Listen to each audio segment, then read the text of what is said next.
Miss Clay, can you tell me your first and last name? Paris Clay.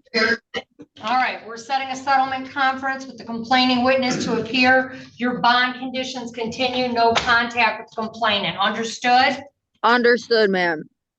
All right, you're all set. You'll receive notice in the mail. All right, thank you so much.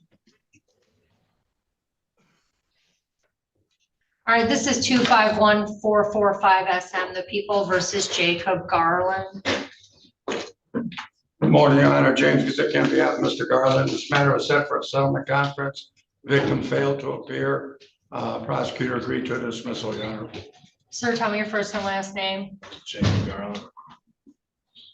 All right, complaining witness failed to appear for settlement conference. Case is dismissed without prejudice. Thank you so much. All right, that means it can be reissued, sir.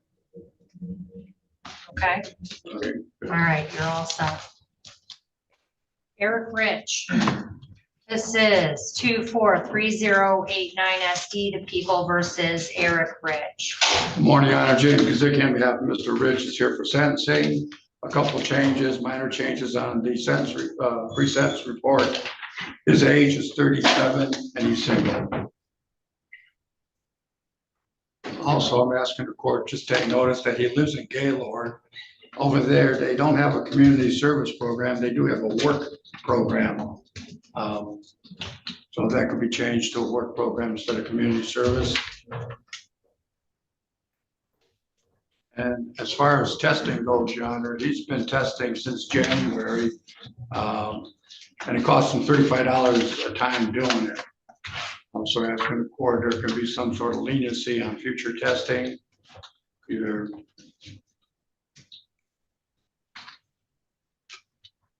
Second drunk driving.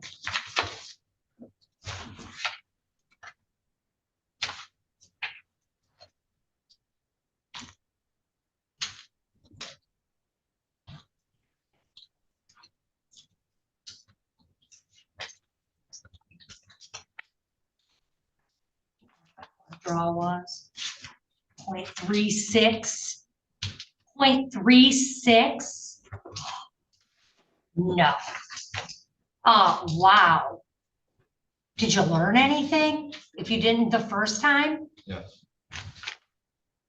Do you know most people would be having like seizures and die at that level? A 0.369, almost a 0.37. I'm bad at math. That's 4 times. 4 times the legal, thank you, Mr. Gazicki, he's better at math. 4 times the legal limit, operating a motor vehicle.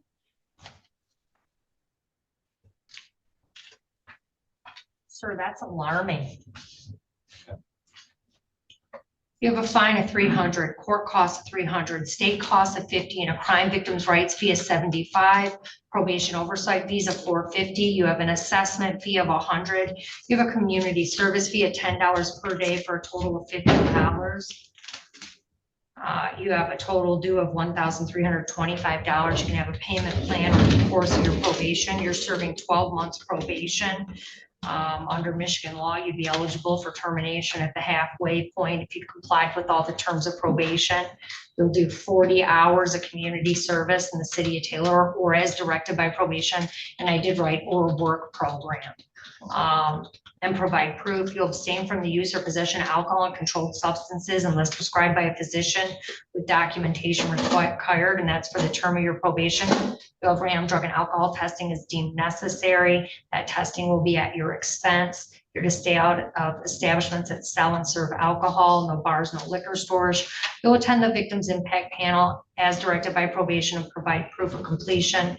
You'll complete an alcohol education course, provide proof of all therapeutic recommendations. You'll maintain employment and provide proof that there are all outstanding warrants, no driving without a valid license, and prints, order for fingerprints if applicable. He's not test positive while testing. I haven't seen you for a positive test. No. That's alarming. That's the highest one I've seen in a little bit. I mean, you should do some serious soul searching about your relationship with alcohol. If I haven't drank drinking. You feel any better? Oh, yeah. Cause you know, next time you're gonna kill someone. If you're driving at that level of intoxication. I'm sorry. I was out of gas and I did, when I shouldn't have, I slammed like 4 double shots of 99 proof on the side of the road because my buddy shouldn't have drank it, but he committed suicide and I was feeling it was my fault. Look, though, you're responsible for choices you make. Yeah. And if, the thing is if you wanna sit at home and kill yourself by drinking like that, Right. that's you have your personal liberty to make choices like that. But when you start endangering the public Yeah. by going out and on the roads like that, that's alarming behavior. Yeah. And you're grown. Yeah. All right, we're all set. Thank you, Judge. Thank you. Mr. Rich, go down to probation before you leave and see if Okay. they can set your meeting up.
It's okay. I charge for her service.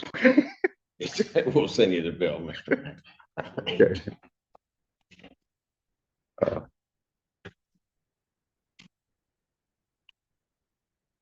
Are you gonna be seeking the admission of this or? Or is this the same video? Judge, this is the, this is the same video. Oh, excuse me, I'm sorry, that's another case. Sorry, apologize. This is the same video and I apologize to the. No, it's okay. It's I okay. don't understand how. I just want to make. It's the same video as Exhibit 2. It is, All it right. is, the,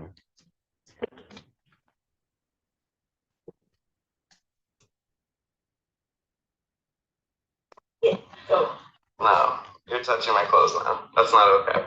You can't touch my property. You're not allowed to touch my property. Let's go. it's playing, but it's not on the screen. Oh, there we go. Okay, now we got it. Oh, I'm trying to sleep. Please don't.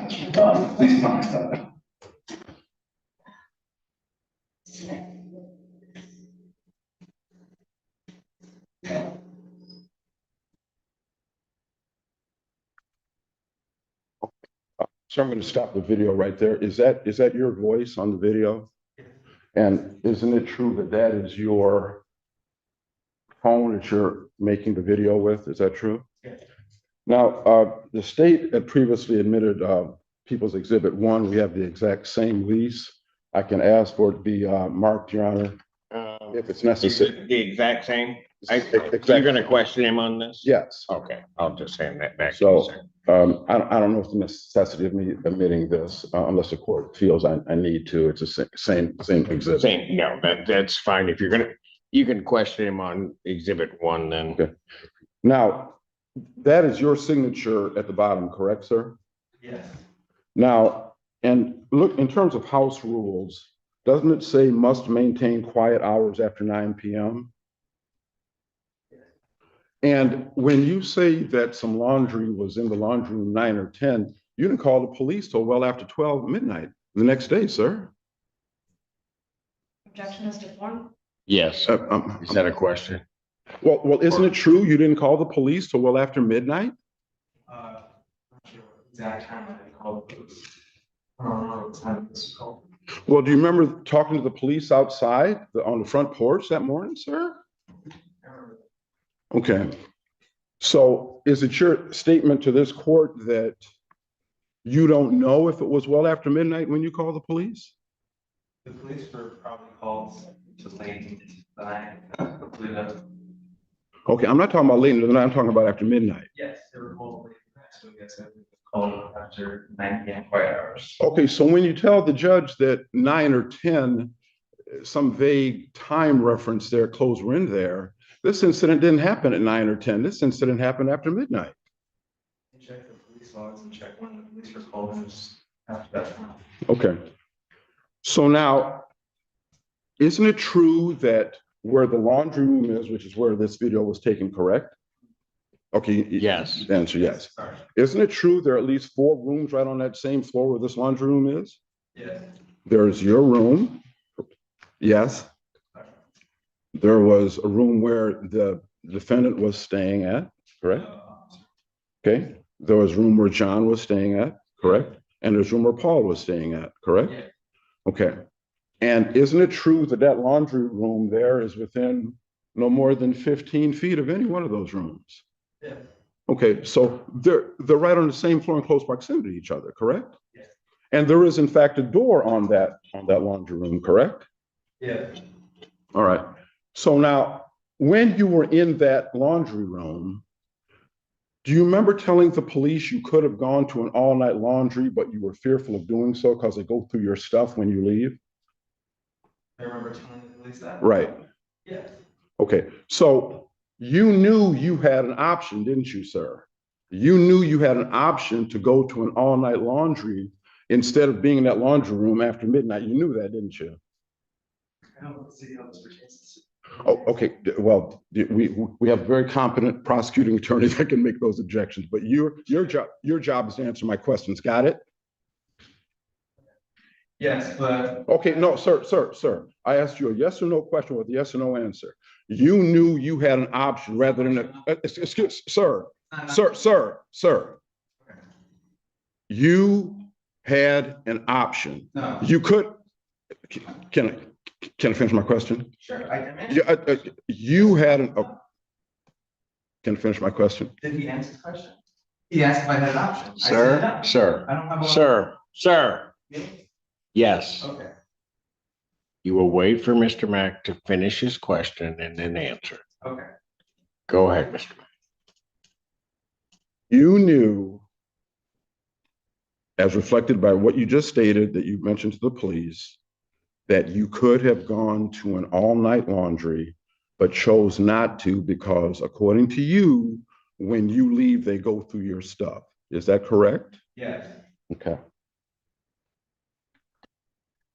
Now, when you say you put out a group chat, a group chat about laundry, yes, it's part of it. We have to reject. okay, group text, did you ever present that group text to the prosecutor? Why? We talked about this group text a lot, like it's, this communication, it's not, seems like I recorded, I brought it over every single communication that was brought across, like, I'm glad to show it to you. It's not something I've been trying to hide. So this group text, now, in the group text, was the defendant part of the, Yes. okay, can I finish? Was the defendant part of the group text? Yes. Did the defendant give you permission to be in the laundry room after 9 p.m. in the group text? Okay. The answer to my question is yes or no. Yes. She did give you permission?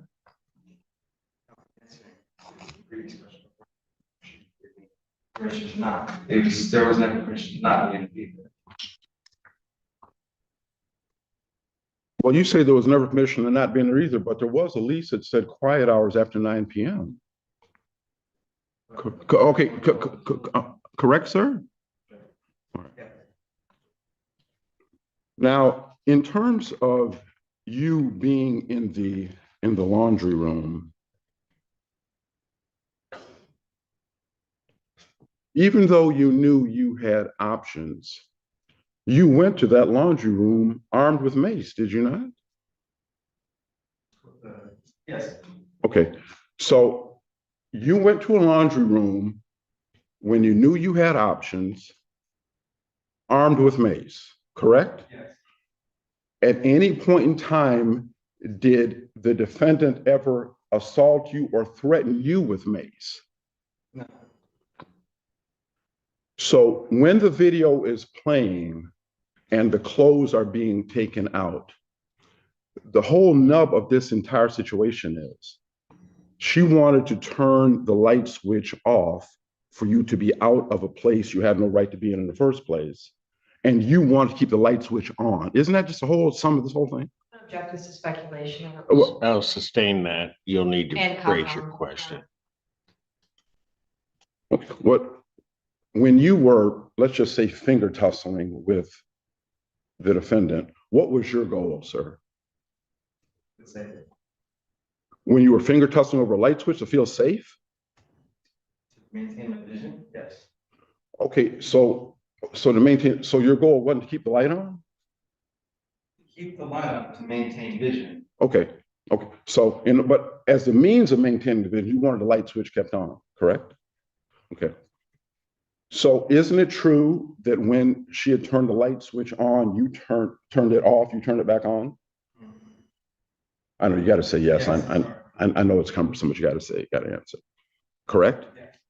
And isn't it true that the only contact that you and the defendant had was in the finger dynamic over the light switch? No, in the video, you can see her grab my arm. Pull away. Okay, but when you say grab your arm and pull it away, it's relative to the control of the light switch.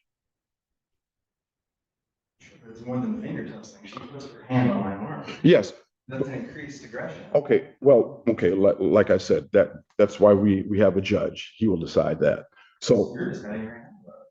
You said fingers. Sir, he will ask a question and you'll answer. Understood? Yeah. All right. Go ahead, Mr. Mack. so When the defendant moved your hand away from the light switch, you moved your hand back up to the light switch. Isn't that true? Yeah. Why did you do that? To put the light back on. Why didn't you just simply leave the room? Her son and her were standing in the doorway and I wanted to feel safe with my back against the wall to put the light on. Okay, now her son, you say her son were standing in the doorway, right? In the video, I said, hey man. Oh, okay, no. You said her son was standing in the doorway, correct? I'm being very journalistic. I apologize, but her son was standing in the hallway. The hallway leads down like this. And not trying to come, Well, like he's a pretty big dude, Well, 6 something. It's like, okay. yeah, he's imposing. well, but excuse me, sir. When you are facing going out of the washroom, okay, her son's room is to the left, your room is to the right. Left, right? And so I have to go past him, and then he's standing right there. Okay, so, I have to pass by him to get there, and he's standing right there. Okay. And these aren't my friends. okay, so are you telling me, and we're gonna play the rest of this video, are you telling me you couldn't turn right when you got out of that door and go to your room? I want no obstacles in my way before I went back. Sir, I'm asking a very simple question. When you're exiting out of the washroom, okay, Sure. I'm asking you, isn't it true your room is to the right? You turn right to go to your room. Not before I see both of their rooms, before both people are standing in the hallway. Okay, sir, I'm asking you a simple matter of a structure of a house. Is it not true when you go out of the door from the washroom, your room is to the right and the son's room is to the left? No, you're not. I can draw this out for you. Okay. So what you're saying is you had to pass by John to get to your room is what you're saying. It's all the way down the hall. Okay, so now when you talk about the grabbing of the wrist, okay, after she moved your wrist to stop you from turning the light on again, and you still try to turn the light on, correct? Wasn't there some more like finger dynamic between you and her trying to control the switch? Yeah, after she left from, I turned the light on, she came back in the chair. Okay. She kept coming back. Okay, yes, but she wasn't coming back to your room. She come back to a washroom, which you were wrongfully in the first place. Wrongfully in? Yes. Object is the characterization of wrongfully in the room. I'll sustain that. Okay, you were there after 9 p.m., correct? That's just quiet hours. I can't let them in the house. Okay, sir, please. You were there after 9. Okay. Yeah, okay, you were there after 9 p.m. and you were being quiet? Yeah, in the video, you could hear me being quiet. I was No, okay, sir. The washer and dryer weren't on when the video was being recorded, were Exactly, they? so it was quiet. No, but I'm talking about when you're using the washer and dryer. Close her out. She had taken them out. She didn't have to come back in and turn the light on. Okay, so what you're saying is the washer and dryer were never on at all? Objection, Your Honor, that is That's sustained. Okay, well, are you saying the washer and dryer were on, ever? What are you saying? I never even said that. I'm saying at this point, when she left the room, the washer and dryer were off. She was Okay. taking the clothes out and she's like, you know what? Now you're out of the room. Now I'm gonna shut the lights out. Yes, okay. She kept coming back in. Okay, but before that, you were using a washer and dryer, correct? Yes. Okay. Yes, I was never denied that. Okay, and this was after 9 p.m.? Sure, yes. Okay. Now, when you and the defendant were finger maneuvering for control of the light switch, was it ever your intent to harm her? Was it ever your intent to intimidate her? Was it ever your intent to put her in threat of some kind of a physical harm? And you did have contact with her hand, correct? Yeah. And you were finger maneuvering against her for control of that switch, correct? Yeah. Just one more minute, Your Honor.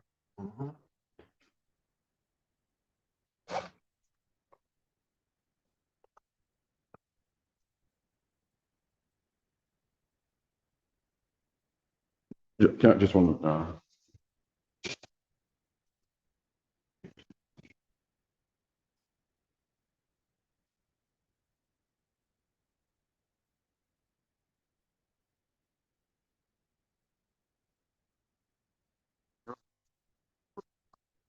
for this witness. All right. I would ask that has the lease been marked as an exhibit and admitted, Your Honor?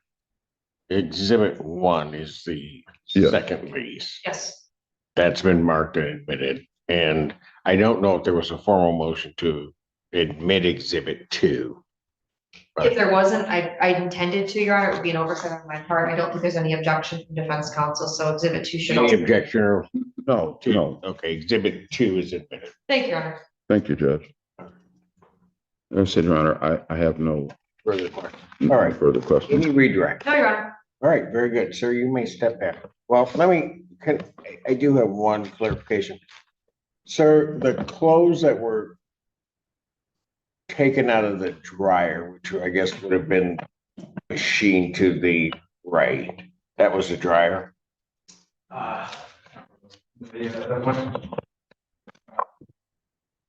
Well, I don't remember if that clothes being taken out were wet or not. pardon? I don't, if you're asking if the clothes were wet or not, Well, I'm asking which machine was that? like those were my clothes that she was taking out. that are- Yes, were they dry or were they wet? I know those are my clothes. Okay. I get that.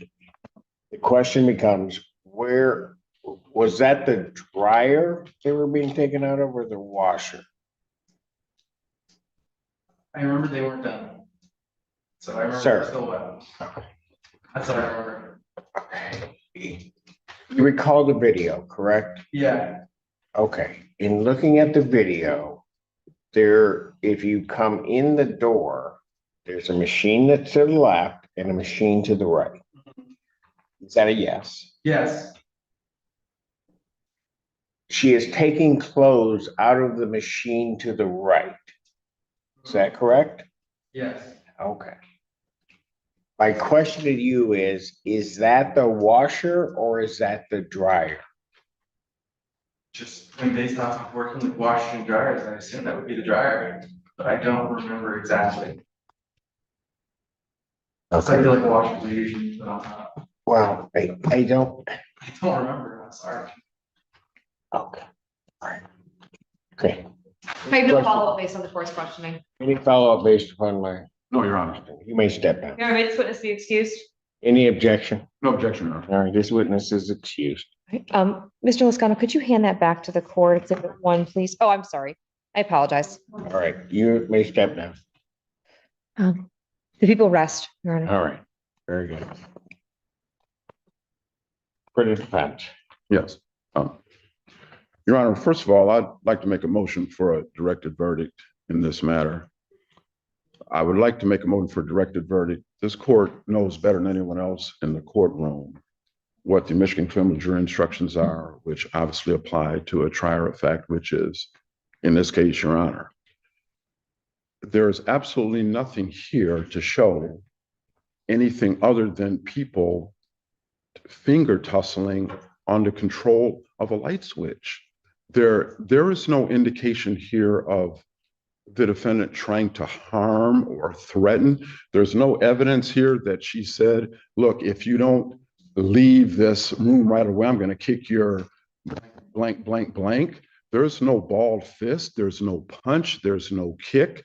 There's no I've got mace, contrary to what the alleged victim had. There is simply nothing here other than a landlord-tenant issue that is more suited for a civil matter than a criminal matter, Judge.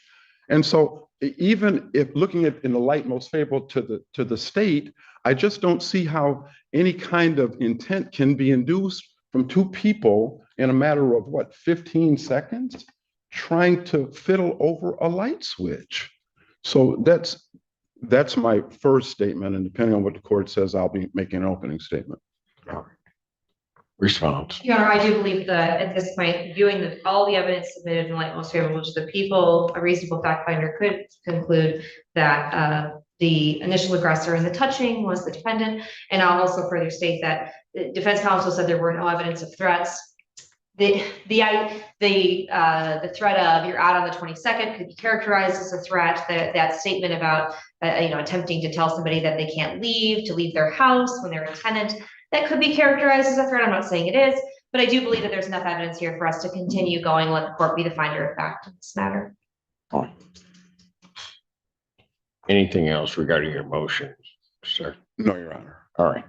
With regard to a motion for a directed verdict, in essence, the court does believe that a reasonable fact finder viewing this evidence in light most favorable to the non-moving party, that being the people of the state of Michigan, could conclude that an offense of assault and battery was committed. One thing is that the notion, and it was specifically asked during defense questioning, that the individual, Mr. Loscano, had the right to be where he was. That is clear from the leasing agreement. So he had the right to be where he was. Why, and also specifically, while that may have been the beginning of the assault, there is then the ultimate turning off of the light switch, testimony from Mr. Loscano that he is then put against a wall, certain threats about his residency being said and what was going to happen. He also testified that the defendant's son was in the hallway. So viewing, I'm not saying that would maintain itself, because I'll hear all the testimony, but certainly at this juncture, the court would deny the defendant's motion for a directed verdict. The court does believe that a reasonable fact finder could conclude that an assault and battery did take place. Yes, Your Honor. Your Honor, this time we'd like to make an opening statement. Go ahead, sir. Your Honor, in this case, we believe the evidence has shown and will continue to show that the defendant is a landlord. And at the time, the alleged victim was a tenant in the house. The evidence will show that a lease was entered into by both parties with a specific statement of quiet hours after 9 p.m. We believe the evidence has shown and will show that the washroom is on the same exact floor of 4 rooms where people live, and that the door was open from the video that the court has seen, and that the noise from the washer and dryer is something that is a direct breach of the lease in terms of quiet hours. We believe evidence has shown and will show that this was not an incident that occurred in terms of complaining witness being in the wash area before 9 o'clock. It was after midnight when this entire matter revolved. We believe the evidence has shown and will show that the defendant was simply trying to exert a lawful prerogative of hers as the landlord to have quiet hours, not only for her enjoyment, but for the enjoyment and security of the other residents of the home, whom she had a responsibility to maintain quiet hours. The evidence has shown and will show, and perhaps, excuse me if I've said this earlier, that the complaining witness knew full well that he had an option. And the evidence will show that he chose deliberately not to exercise the appropriate option in going to an all-night laundromat because he knew that it was improper for him to be there at the laundry room at that time. The evidence will show, Your Honor, that there is a motive that the complaining witness has for bringing forth this false allegation, because what is not caught on the quote unquote videos that the evidence will show has been really tailor-made for We just pause for 1 second. I'm asking if Mr. Loscano can step out in case I do need to recall him in rebuttal. All right, very good. Thank you. Okay, Judge, he's heard part of what I said already, and he was excused already, Judge.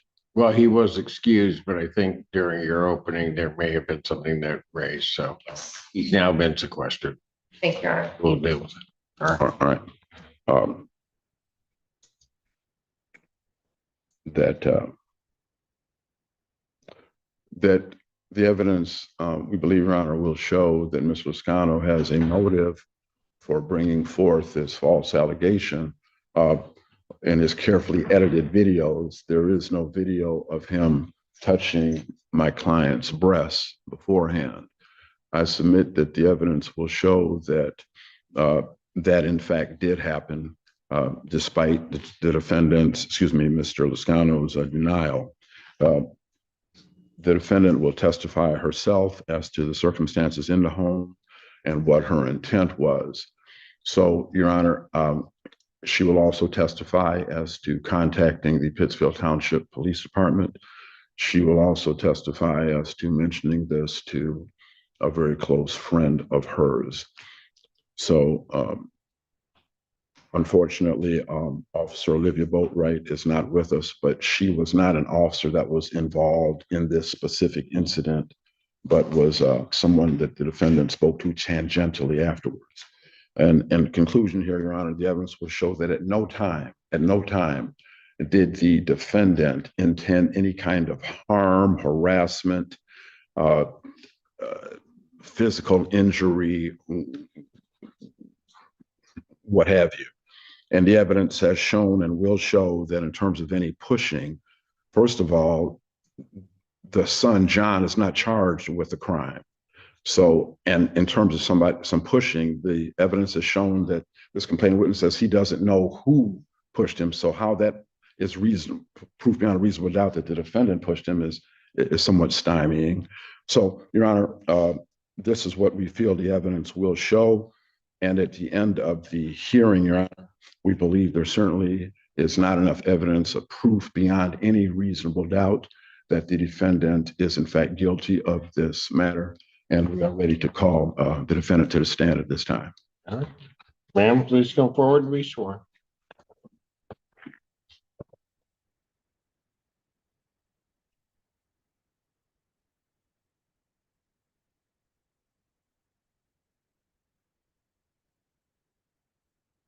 Solemnly swear affirm the testimony you're about to give you, the truth, the truth, and nothing but the truth.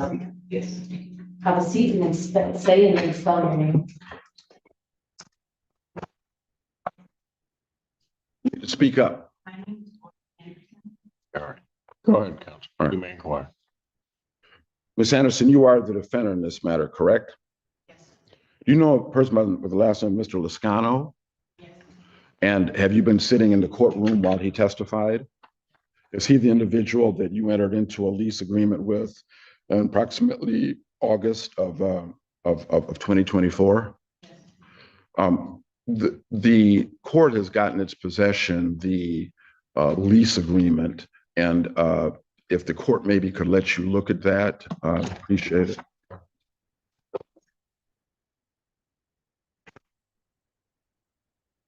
Now, do you recognize that lease agreement, Ms. Anderson? Yes. And is that your signature at the bottom of it as the landlord? Yes. Now, is that Mr. Lascano's signature also as the tenant? Yes. Now, referring to House Rules Item number 3, could you please read for the court, what does that state? Must maintain quiet hours after night. Now, in terms of the layout of this is a home that you were renting rooms in? Yes. Okay. Now, would you tell the court, in terms of the laundry room, and you've had an opportunity to see the video, correct? That was played? Okay. In terms of the laundry room, are there any other rooms in the vicinity of that laundry room on the same floor? Could you please tell the judge how that layout is? My bedroom is across from the laundry room, and my son's bedroom is next to the laundry room. And Marco's room is, okay, then we have a bathroom, and then Marco's bedroom is further down the hall, and then Paul's bedroom is even further down the hall, and then Raj is in the basement. Okay. So in terms of these rooms, how many feet would you say separates a laundry room from these 4 rooms? For my room, it's 2 feet. For my son's room, it's 0 feet, and it's right next to my son. For Marcos's room, it's probably 10 feet. I see. From Paul's room, it's probably 15. Now, can you please tell the judge relative to the laundry room, what role does the proximity of the laundry room to the other rooms on that floor plays a part in must maintain quiet hours after 9 p.m.?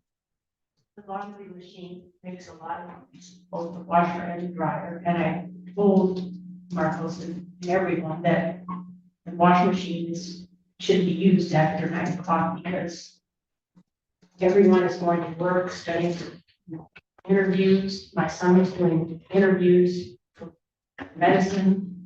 I was going to work, people would, the household, the whole idea of 9 o'clock was to maintain quiet. So what is it on the date and time of this incident that drew your attention to Mr.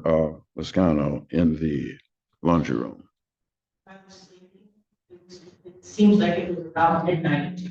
And then I started hearing this, I didn't know.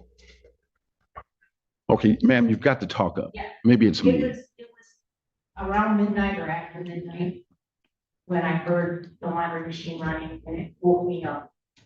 Okay, now you heard testimony from Mr. Lascano, I believe earlier, saying that at the time the machine, perhaps I'm wrong, but the machine wasn't running at that time or something? I don't object as to mischaracterizing or at least a clarification. Well- We've got several different timeframes here, some where the machine was running and some where it wasn't. I'm, So I'd Yeah, like to. why don't we clarify what time frame they're talking? okay,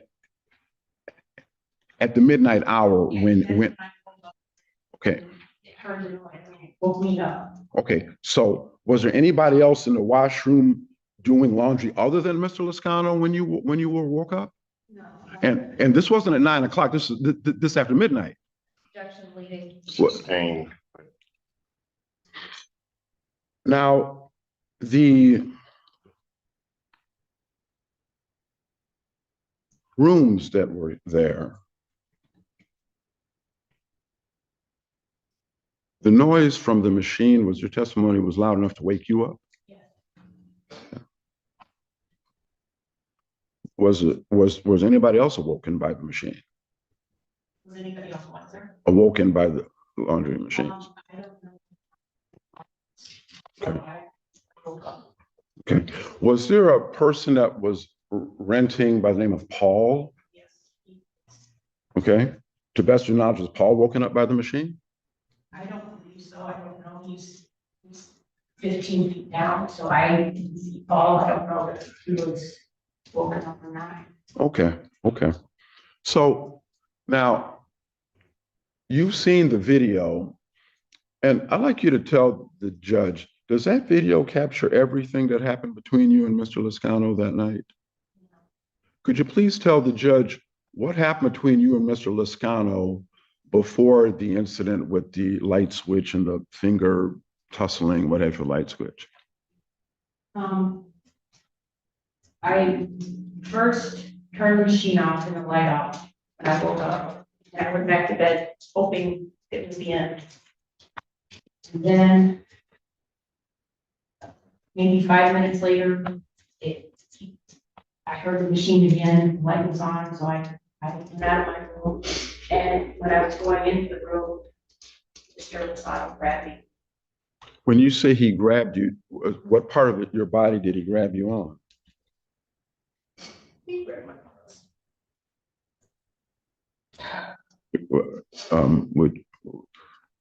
Would like a Kleenex or something, ma'am? I think there's a box, ma'am.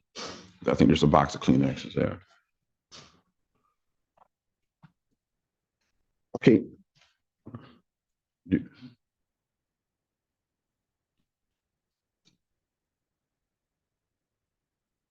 So Did she need time to compose herself? do you need a moment, Ms. Anderson? Okay, because you have to compose yourself so the judge can hear you. Okay. So after this incident happened, where you say he touched your breast, what did you do? Okay, okay, ma'am, if we need to take a recess, we'll do that, but the judge has got to be able to hear clearly what you're saying. I was in shock, I froze. Okay, what happened after that? I remember reaching over, turning off the light, and hoping he would just leave and go back to his room. And I went back to my room, and I thought it was the end. I was processing.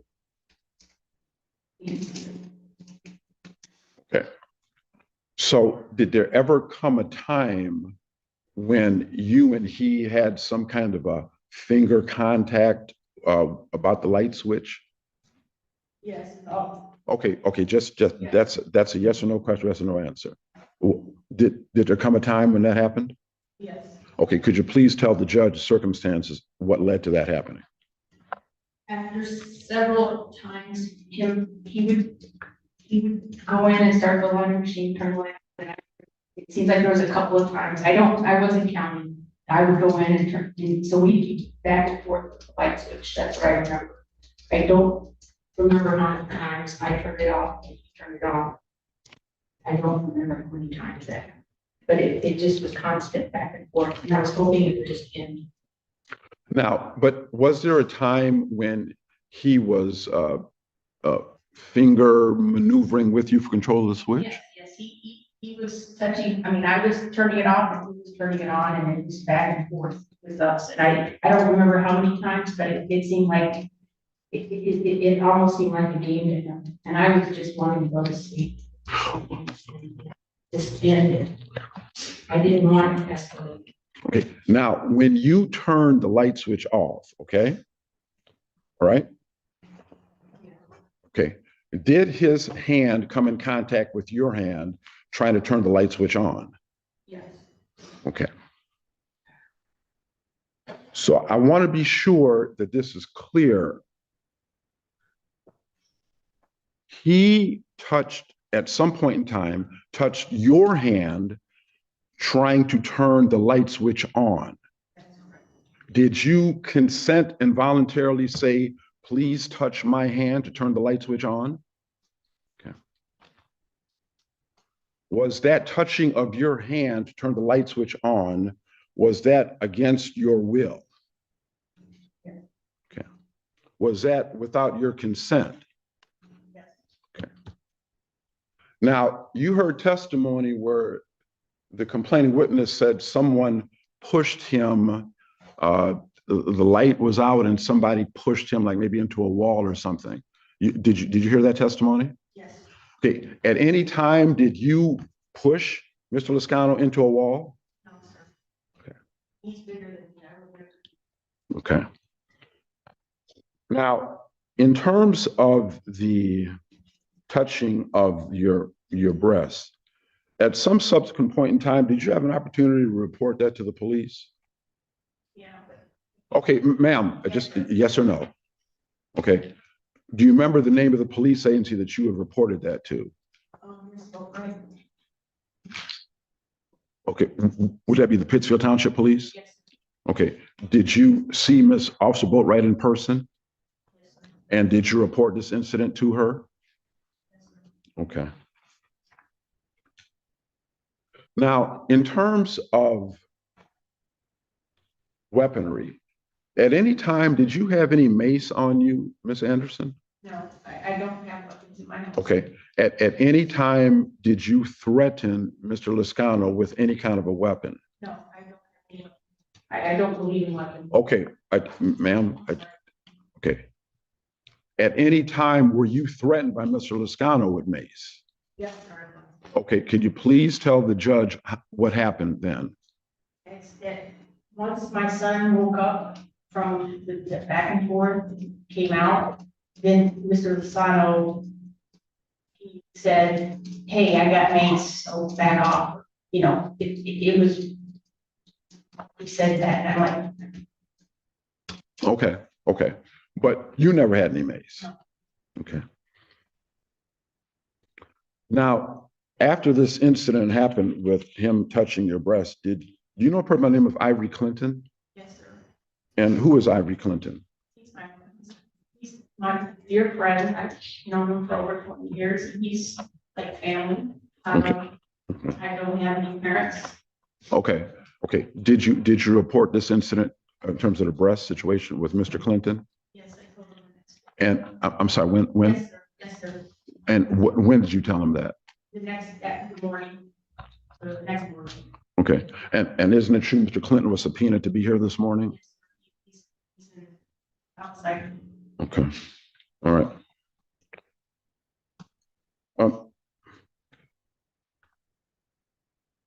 Ms. Anderson, why did you wait and didn't report this incident with your breast to the police right away? I didn't trust police, they were strangers, and if you knew my backstory, I suffered sexual abuse and racial abuse growing up as a child. My own mother threw me away because I was half black. Okay, And I had okay, so what is it that made you decide to report the matter to the police when you did?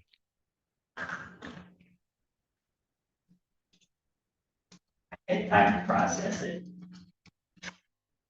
All right, And I didn't trust white authority because in my childhood, when I reported abuse, no one ever did anything. okay, okay, all right. So, Ms. Anderson, in this situation, and this is coming to an end here, ma'am, was it ever your intent to harm or threaten or violate Mr. Lascano in any way? Okay. Tell the judge what was your intent in this entire situation. I wanted to just have quiet peace in the house and make sure that all the tenants, including myself, could sleep. That's what I wanted. I was hoping that he would just stop. Okay. All right, Ms. Anderson, I have no other questions. Prosecutor may have some questions for you. Cross-examination. Thank you, Your Honor.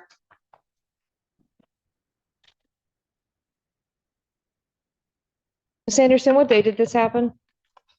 It was in November.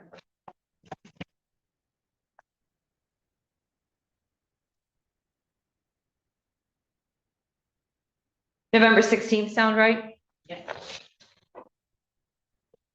You were sleeping and it was around midnight when you were woken up by the laundry machine? And you said it makes a lot of noise, right? And you said your son was woken up by all the back and forth between you and Mr. Loscanos, right?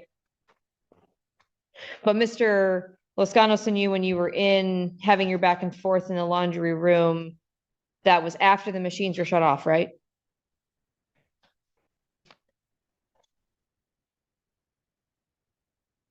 I believe I had shut the machine off and then shut it back on. So we were tussling with the light switch. So I believe, I don't recall if it was on. So you're not sure what woke your son up, right? I am not 100% sure. Okay. And your son's room is closer to the laundry room than yours is, correct? And you were living at this house at the time? Yeah, on again, off again. On again, off again?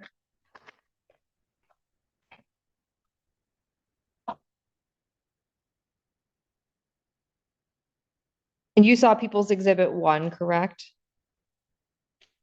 The video? I'm sorry, People's 2, excuse me. I misspoke. The video we looked at earlier? Yes. And you said that the victim was the only person in the laundry room, right? Yes.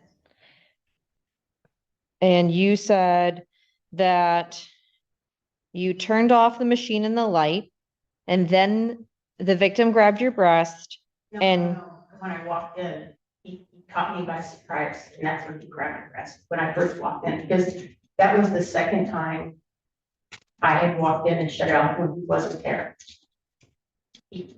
First time I walked in, he was already in his room, I shut it off and turned off the light, then I went back to bed, thought it was over. Then, about 5 minutes later, I heard the machine again. And so I was gonna just go in and turn it off, turn the light off again. And when I walked in, grabbed my breast and I froze. And he grabbed your breast because he was standing at the doorway? He was in the laundry room. He was in the laundry room. And then grabbed your breast. And you froze. I. I'm just asking, you said on direct you froze. I want to make sure I understand. was just- it seems like all of my childhood stuff started coming out and I just froze. But you turned off the machine and turned off the light and went back to your room, right? I don't. You don't remember. Okay, I fair. remember that you know, I know I shut off the light. I don't remember if I shut off, I don't think I shut off the laundry machine. I know I shut off the light and went back to my room and I hope, yeah, I was just in shock. I did. And from the first time that you went in and shut off the machines and the lights till when we see the video we looked at today, that all happened within just a few minutes, right? I mean, yeah, I mean, there was probably 5 minutes. There was he turned the machine on. I turned the machine, he went back to his room. I turned the machine off. I went back to my room. And then the second time when I went back in there, I thought I was just gonna shut the machine and light off. And he was there and he grabbed me. And you would agree with me, though, that from the first time that you went in there till the end of the video we watched, that was just a few minutes, right? No, not sure about time. Wasn't counting. So when you went back in again to turn the machine off, that's when you started taking the clothes out in the video? Yeah, I think I started taking the clothes out. I mean, he had the video, but yeah, I think I started the third time when he turned it on and I went back in. I think I started taking the clothes out. Okay, so I'm gonna ask you a really, really simple question. Well, the video that we watched, that's the third time that you went in there to shut off the lights and turn off the machines? This is the third or the fourth. After, that video happens after he had grabbed your breast, right? No, he grabbed my breast in the beginning. So the video we watched, Before he did any video, that happened. so let me ask the question, I think we're saying the same thing, so just listen really closely. The video we watched today in court happened after he grabbed your breast. Correct. Okay. And in fact, you went back and forth into that room more than one time on that video that we watched, right? I think the video showed the lights going on and off a couple of times. And before the lights go on and off, it shows you going back and forth for some of the laundry, right? I think I did at least one time. One time. And you told him that he had to leave your house, didn't you? I said I was, you know, I was gonna give him an eviction notice. Is that what you said? Well, that's what I meant. But what did you say? You said you need to leave my house, right? Well, I mean, if he doesn't want to abide by the rules of quiet hours after 9, I thought maybe it would be better if he would leave my house. Man, my question's very simple. But didn't you tell him to get out of your house? I think I may have, yes. You may have. And didn't you tell him he was going to be out on the 22nd? I think he had paid, it was a month-to-month lease, and I think he had paid through the 27th. I think. No, but focus. Didn't you tell him he was going to be out on the 22nd and maybe 27th? It's hard to hear, but you told him that, right? I was, what I meant was the date that he had paid through. So you told him that he had to be out on the 22nd or the 27th, right? I don't remember the date. Okay.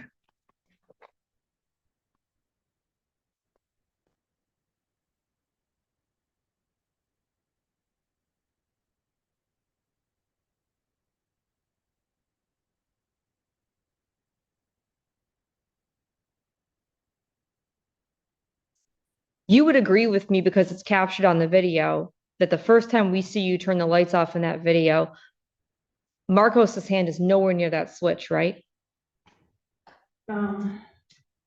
Yeah, but And then you would agree with me. Excuse me, can she? She said, yeah.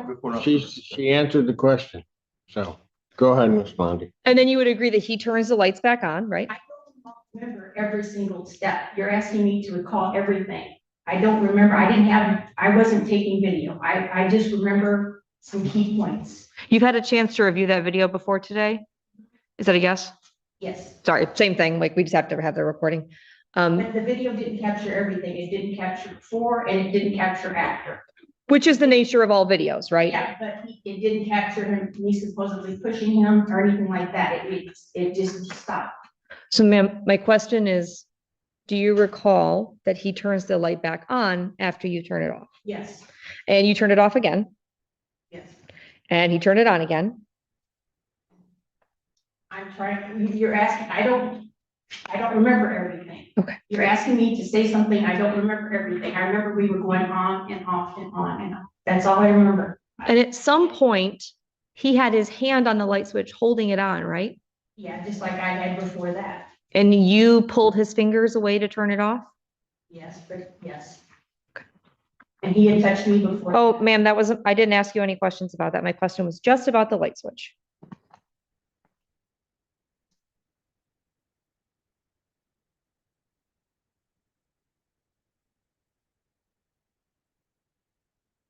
Do you recall appearing for court here on February the 5th, 2025?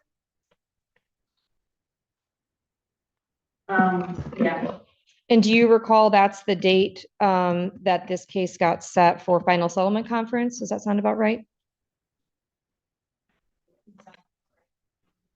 And is that in fact the day that you went to Pittsfield Township Police Department to talk to Officer Boatwright about your breast being touched? And isn't it true that you told Officer Boatwright that you were discussing the case with your attorney and decided that the updated version of events needed to be reported? I mentioned it to the lady at the counter and she said, I told her and she said I should go report it. So on February 2nd of 25 is when you went to Pittsfield and you were able to chat with Officer Olivia Boatwright, correct? At that point, I had the courage. What lady at what counter? And Your Honor, the court asked a question which I was gonna ask. I don't understand what is this all about? Who is the lady? Where? I'm assuming it's about the date that the report, but I'm trying to figure out what lady at what counter.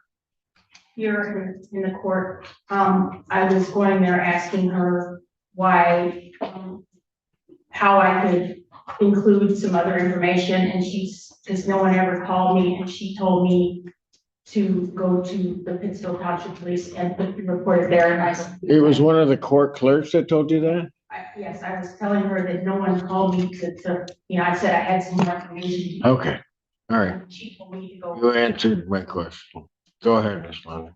And that was the date that you were able to go to Pittsfield Police Department and make that report? Yeah, I had. It's just a yes or no. So that's the day you went, correct? On February 2nd, 2025?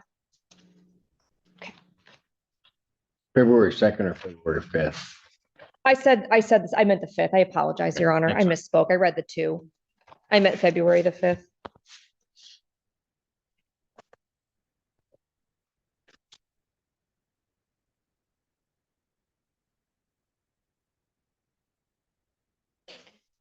Didn't you in fact tell the police officers though, that that your breast was grabbed when you were removing the clothing from the dryer? Well, excuse me, Your Honor. She's saying tell the police officers. She spoke to one police officer, Officer Boatwright. Who are these officers? I don't know. Well, hold on.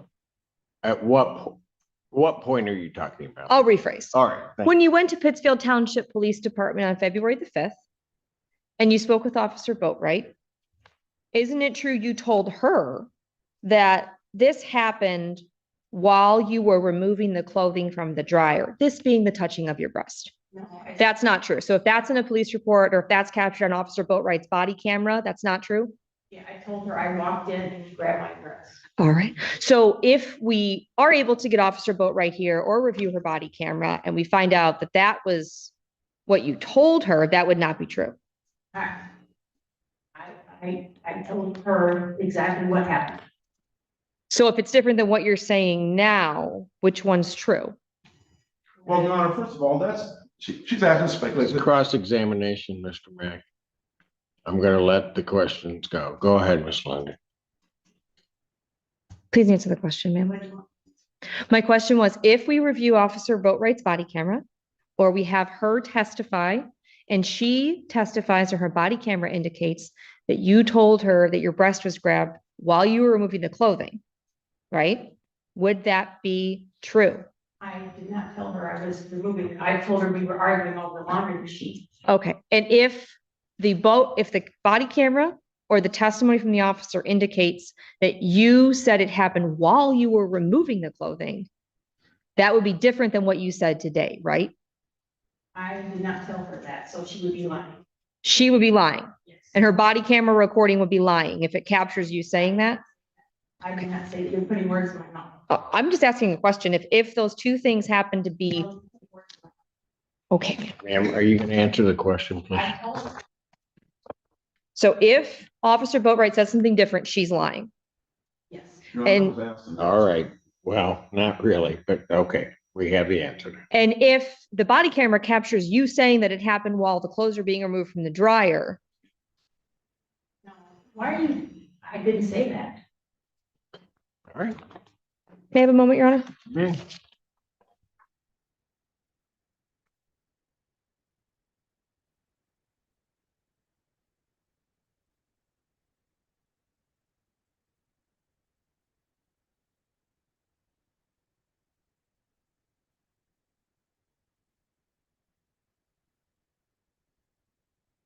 Nothing further, Your Honor. Ma'am,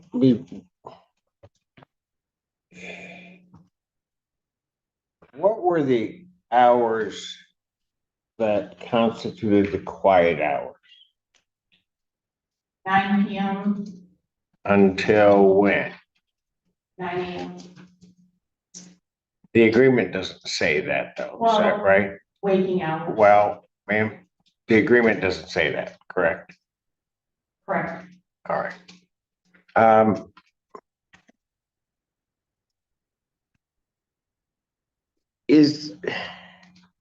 Because I'm a bit confused about the whole arrangement and disagreement, but is this property registered for rental with Pittsfield Township? At the time, it wasn't because I was owner occupant, and I was told when you're an owner occupant, Okay, so that's a no? no. All right. Um, Because I even asked, what?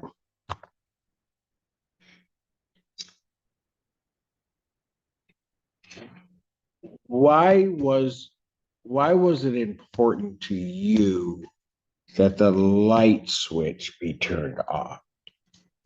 because I was hoping that we would stop doing the laundry, light switch off and the laundry machine off. So when I went in there, I turned the laundry machine off and turned the light switch on. Okay, but when you went back in, you also turned the light switch off, right? I mean, I'm paying utilities, so I, Well, no, you're not, according to, look at your lease agreement.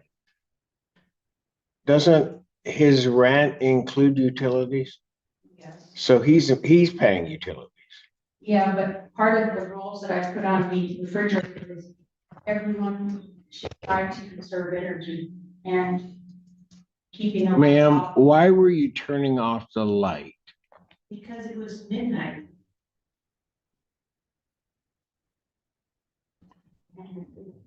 I thought it should be shut off and everyone should be asleep. But that agreement doesn't say that though, does it? I thought it was assumed at 9 PM, quiet hours, that's what I explained to him when he signed the lease, that it was to be quiet hours. after 9 PM. Ma'am, would he be violating the quiet hours if he had gone into that room, did no laundry, but just stood there with the light on? No, So what was the purpose in turning the light off? just have him maybe go to, just stop doing the laundry. Okay.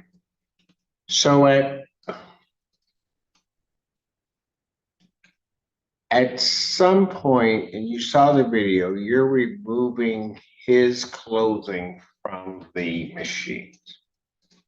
Correct? Yes, Was that from the dryer? I believe it was from the washer.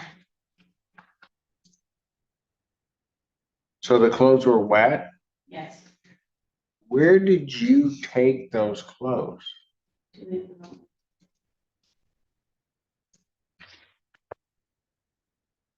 And when you took them to his room, what did you do with them? I think there was a laundry basket or something, or maybe I put them on the floor in his room. Pardon? I think I put him in his room. I think I recall putting him on the floor in his room. Or maybe there's a laundry basket right there by the door.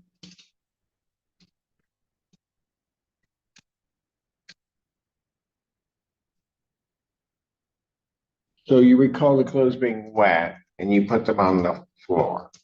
Yeah, or in a laundry basket. I can't recall if it was a floor or the laundry basket.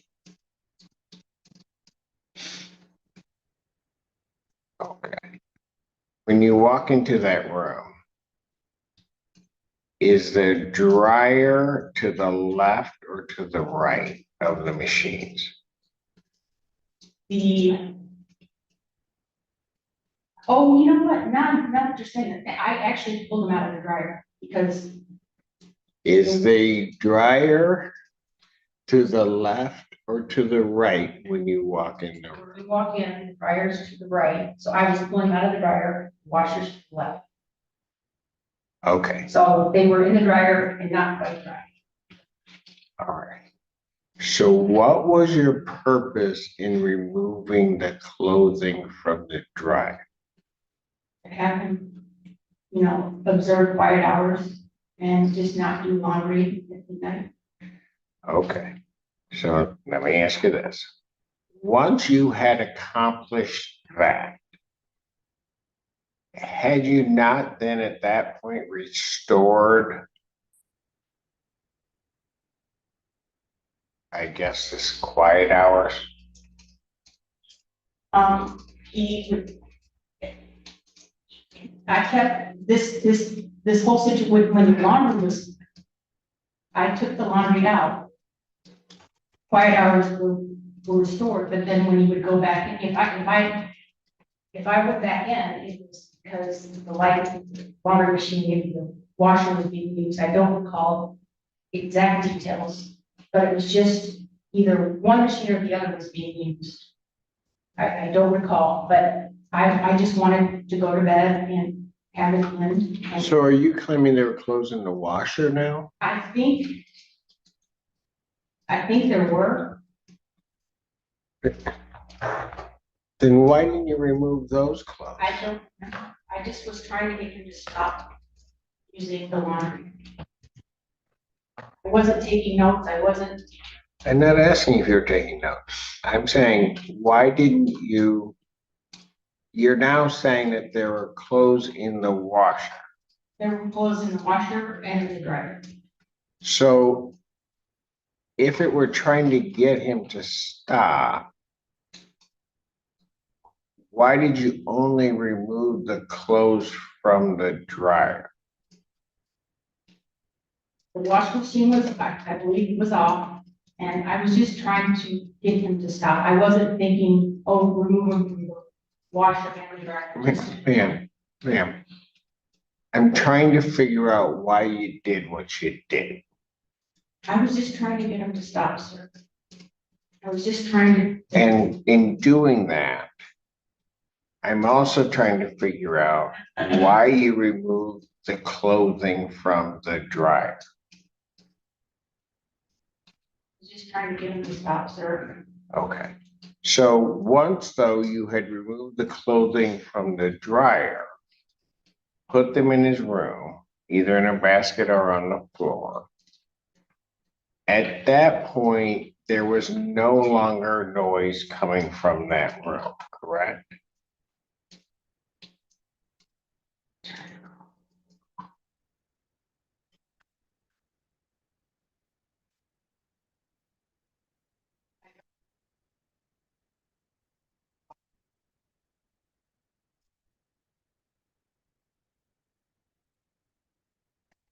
And when you came back into the room after you removed the items from on top of the dryer and went down the hallway, you came back into the room, right? I think I tried to turn the light off. Okay, but if you had turned the washer on, why would you turn the light off? I thought it was time for everyone to go to bed. I just wanted that, normally what I would do is turn the washer off for, you know. Did you turn the washer off?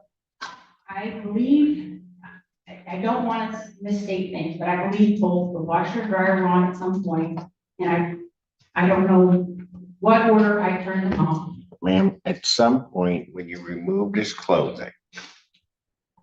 Did you want to see the video? I'm not trying to trick you. I'm just trying to yes, can we put Yes, sir. put exhibit back up? I think Let's so. just- Could we play the whole video? Would that be okay? I don't want to. I don't care if we play the whole video. That's fine. We can play the whole video. It's only about 2 minutes long.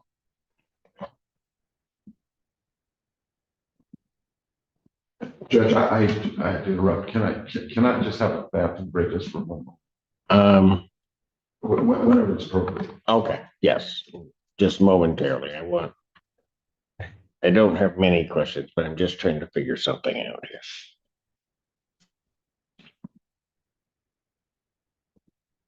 You're touching it close enough. That's not okay. You can't touch my. You're not allowed to touch my property. No. You can't touch my property.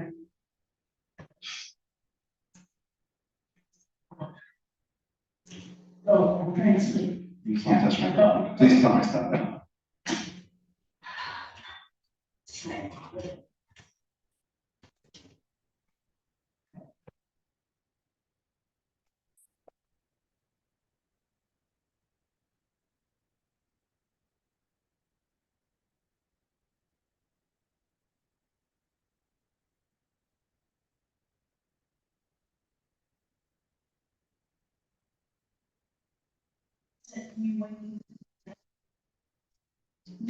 All the time you're gone.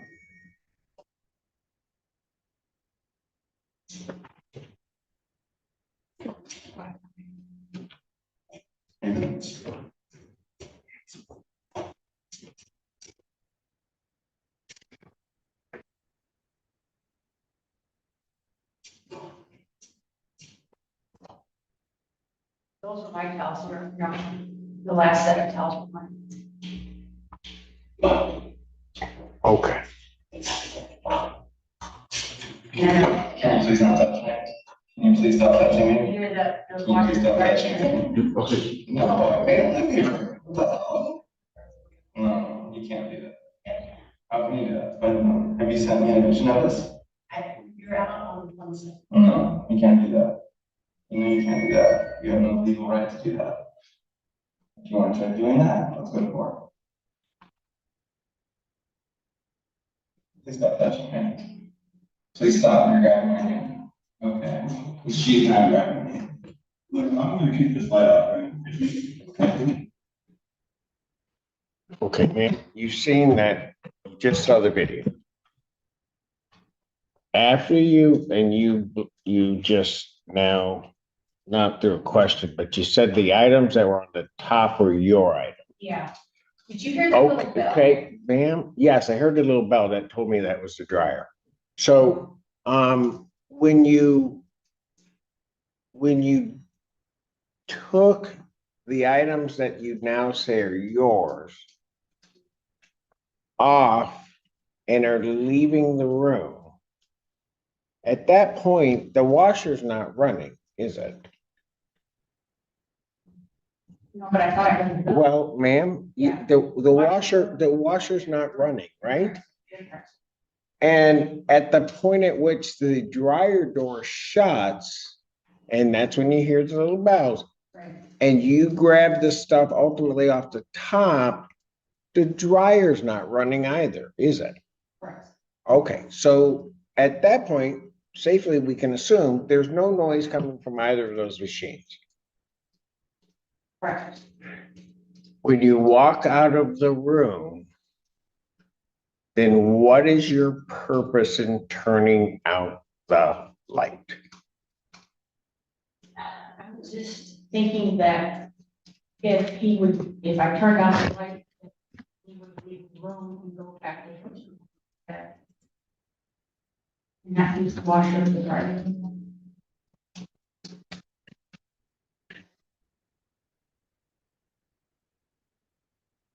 But to be clear, the turning off of the light had nothing to do with the quiet out.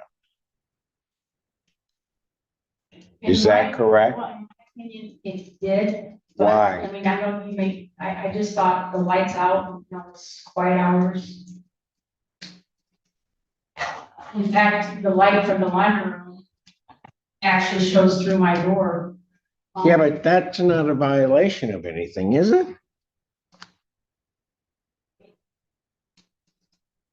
I can't personally sleep with light, I have to have darkness, so, I mean, maybe it's not a violation, but I was just hoping to stop him from doing one, All right, and okay. I think it might be a good point to take a recess and then you can put it back up and then you can re-question. Court's gonna stay. in recess.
Shrunk area, didn't you?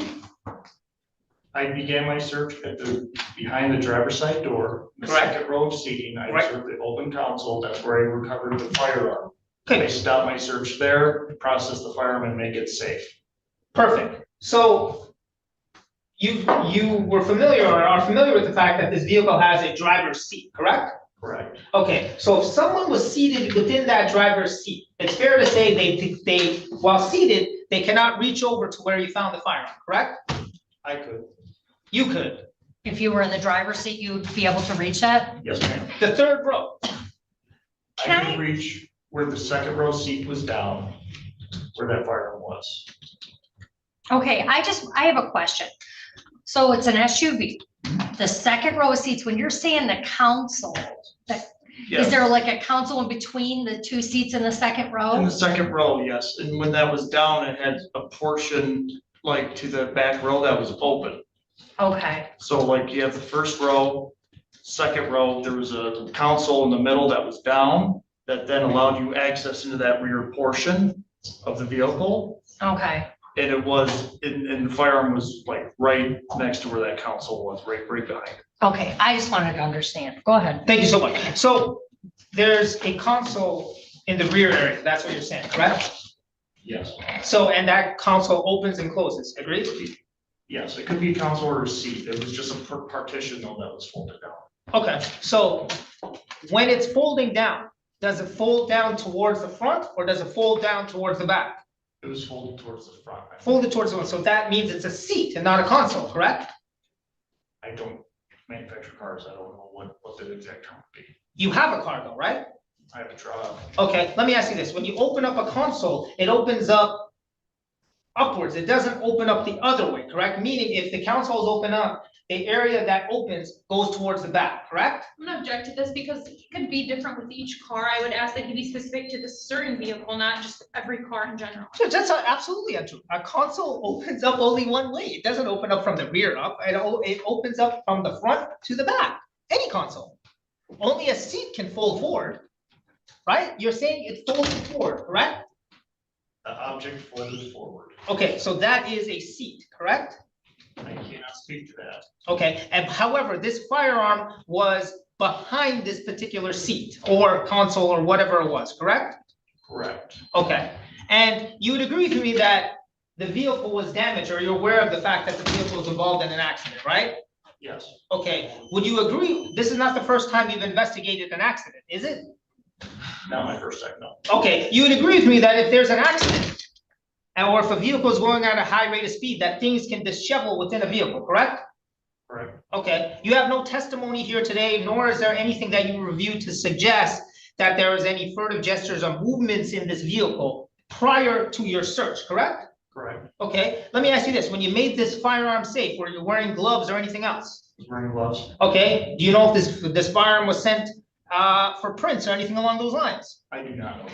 Okay, let me ask you this, were you involved, when you arrived, was the occupant or occupants of the vehicle already in the scout car? I believe they were. Okay, let me ask you this, other than this firearm, did you find anything else in the vehicle, you personally? Personally, no. Yeah. Okay. No further questions, Judge. Any redirect based on that? Briefly, was this gun in open sight or do you feel that it was his? It was an open site. The moment I was able to see it. Okay, nothing further. Anything else? Yeah. You said it was open site. Did you seat yourself in the driver's seat when you got to this vehicle? I did not sit in the vehicle, no. Okay, so it was open sight after you actually searched and saw it, correct? So I didn't, I opened the door and I saw it. The driver's side or the drivers or Your the driver's side door. rear driver's side? Thank you. No further questions. Nothing further for this witness. This witness be excused? Absolutely. All right, thank you, Officer People call the last Hudson. witness to the stand, Detective Billy Schulter. All right, 1 second. Thank you, officer. Thank you. Who is the officer you're calling? Schillenberg. Oh, Billy.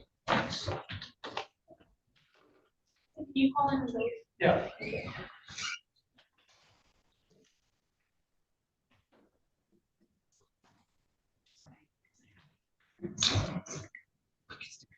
stipulate? Yeah. Okay. And Judge, we would stipulate, So as a offer of proof, my final witness was just gonna testify as to the fact that this defendant does not have a, active CPL at this time, that he's actually. Corporal Schillenberg, 1 second. And there is a stipulation to that. we stipulate to that. All right, so the third witness, the Officer Schillenberg was going to testify that there's no CPL. legal, okay, and you're stipulating Yeah, we'll there's no stipulate CPL. Absolutely. Okay. I'll accept the stipulation. And any further witnesses? Nothing further from the people rest. None for defense. We thank this honorable court. Okay.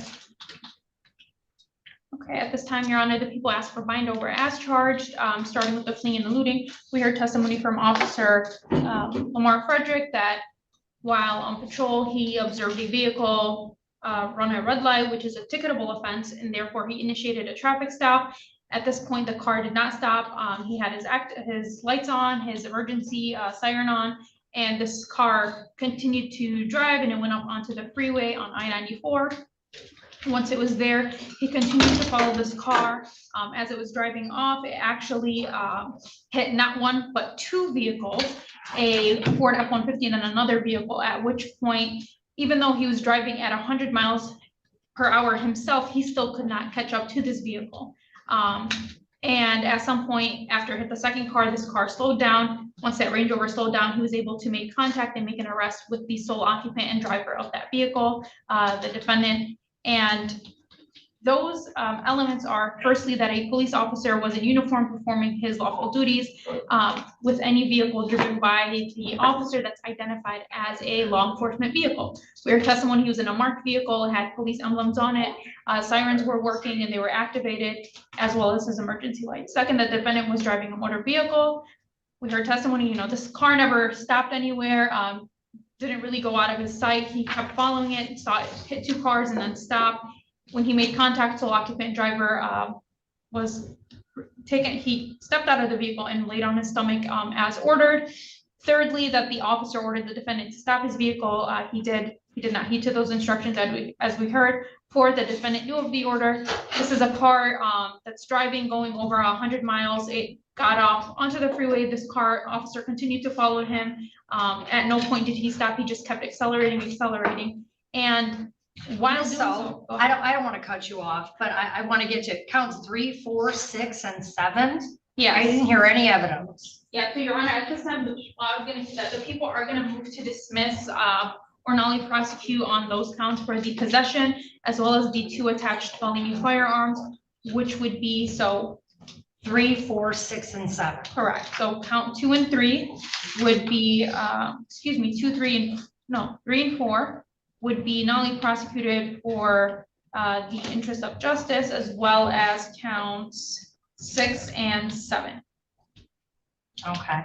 And then I would be moving to add 2 their misdemeanor charges, but 1 count of reckless driving and 1 count of failure to stop after a collision for the second vehicle. There was, we heard testimony that there was 2 vehicles that were struck and this car continues to drive off. The officer testified though that let me hear what brother counsel has to say and then I'll ask my questions. Judge, may it please the court? Go ahead. First and foremost, I think the prosecution has done a phenomenal job. However, Judge, the facts are the facts. I'm not even gonna argue about police officer fleeing and eluding, I will object without argument in that. As it relates to carrying a concealed weapon, and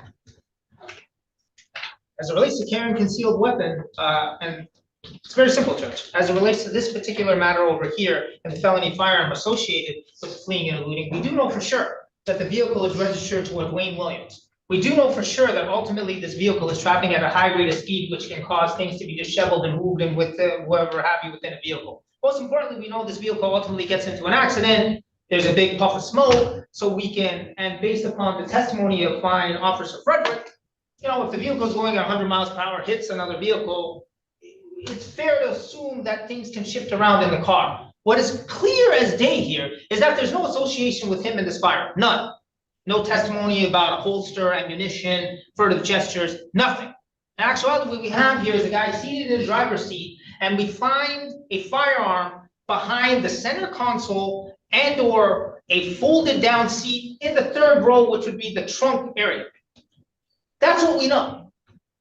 There is nothing within the actual testimony that would suggest any causal linkage. Mere presence around alleged contraband pursuant to people evil is not enough. There has to be some causal nexus. As it relates to this particular matter over here, what we have is an individual that is fleeing and eluding. Got it. What's the nexus? What's the linkage to the gun? The testimony of the officer, corporal, indicates that the firearm was located again. Can't say for sure. It's folded down, but it's beyond that folded area, and purportedly arms can reach beyond the second row of seating. That's just ridiculous. That can't happen. It doesn't happen. There is nothing to suggest that my client knew about the gun, had knowledge of the gun, had reason to know about the gun. None. Fleeing and eluding, again, I'm not going to argue about that. Sister Counsel has done a phenomenal job in showing fleeing and eluding. However, there is a void in the evidence that has been presented here today that has any linkage to my client and the firearm. Therefore, Judge, I'm asking you to dismiss. Your Honor, I think I'm gonna quote Brother Counsel on this. This guy's moving at 100 miles per hour, as we heard, and things are gonna move around, like Brother Counsel said. This, as we heard testimony, that whatever we decided, whether it be a seat or whatever it was folded down. And this vehicle traveling at over 100 or 100 miles per hour, things are gonna move around. So if anything, there is a question of fact that that gun could have, within reason, been placed there and in reach of the driver. It was out in plain sight, as we heard testimony. This was not hidden. And with CCWs, once it's in a motor vehicle, it does not have to be concealed. It just being in a motor vehicle meets that element. So it could have easily been within reach and within sight in that second row, but with that folded down column or whatever, the seat, whatever it was, it could have moved back because things are moving, this car is moving fast and things are gonna shift around. But this is the sole occupant and driver of this vehicle. He has every reason to have constructive possession of whatever is in that vehicle. This is within reach, it's within sight. There's no reason and no evidence shown here that he wouldn't have knowledge of this gun. This is a gun out in plain sight. It was not hidden, it was not concealed. And this seat that was down, this gun was just in the back laying there. For all we know, there is a question of fact that this gun was within reach, placed there and moved back as this car was driving and hitting other vehicles. So I think it's a question of fact for the trier of fact, but it does meet the probable cause standard by probable cause for exam purposes, and we ask for bind over. Judge, can I? All right, no, I don't need it. I mean, make your record. Go ahead. Keep it brief, please, because I'm ready to roll. The elocution here is phenomenal, but the statements of the prosecution is could have. That's not probable cause. Could have, possibly, whimsically, hey, listen, this could have happened. We have zero burden from defense. The burden is strictly on the people to show the causal nexus. And while I love this prosecutor, it hasn't been done. This court prayerfully must dismiss. Okay, thank you. Look, on count one, we heard testimony. I don't think there's any dispute on count one that there's a question of fact for a trier of fact. Count 3, 4, 6, and 7 are dismissed or nolly prosper the prosecutor. On count 2 and count 5, prosecutor does not have to prove it beyond a reasonable doubt at today's hearing. It's the lowest standard in criminal law. She has to prove it by probable cause. The testimony I heard today is that Officer Frederick, Lamar Frederick, attempted to execute a traffic stop, and that the vehicle driven by Mr. Bronner, he got over onto the shoulder to pass some vehicles on the freeway, was believed to have been driving over 100 miles an hour when he slammed in or caused an accident that involved 2 other motor vehicles.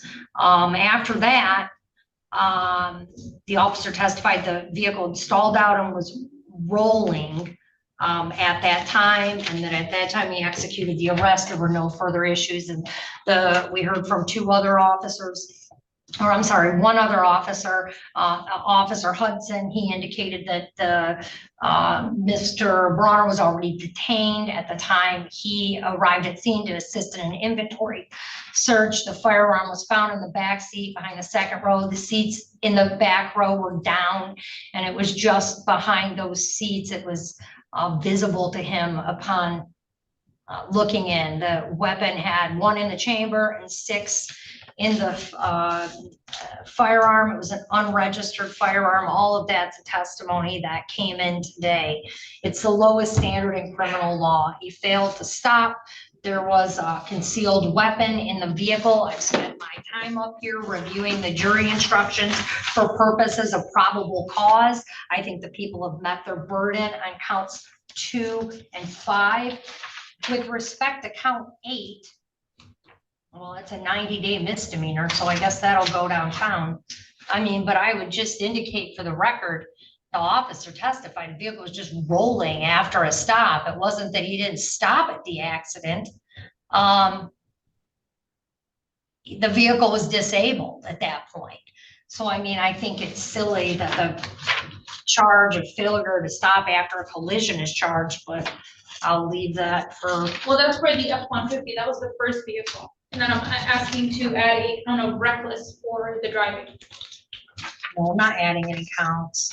Did you receive notice prior to the exam that there will be counts added? Kind of. Not for the Not reckless, before. Your Honor, no. Oh, I'm not adding it. I mean, he's got the fleeing and eluding. And then count 2 and count 5, he's also bound over on 1, 2, and 5. Sir, you're bound over to the Third Circuit Court for all future proceedings. Your arraignment on the information will be August 18th. August 18th. August 18th. Okay, thank you so much. Thank you. Was good. Thank you so much. And then we have Winslow Camino, any of the other examiners for Pickett and the 2 on child. Who's going? I don't know, I'm saying is.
Is Mr. Martin out there today?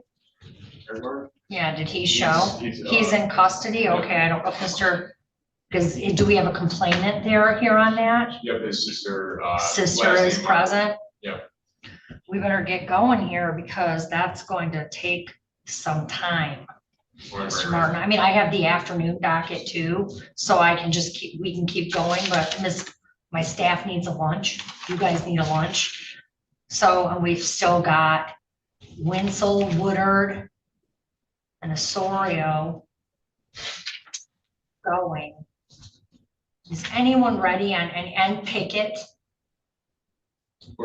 and Orozco? Is anyone ready on any of these? Pickett's not here yet. We have Woodard or we don't have Woodard either. We have Martin. Are they in custody? Yeah, We don't have any of these guys from in custody. We don't have Pickett, nor do we have Woodard yet. We have Eric Martin, so he's going to check to see if he wants to start the trial on Eric Martin. We also have an interpreter on with Winslow? What about Winslow? That's Segura's. Let me go ask her if she's ready on that one. Okay.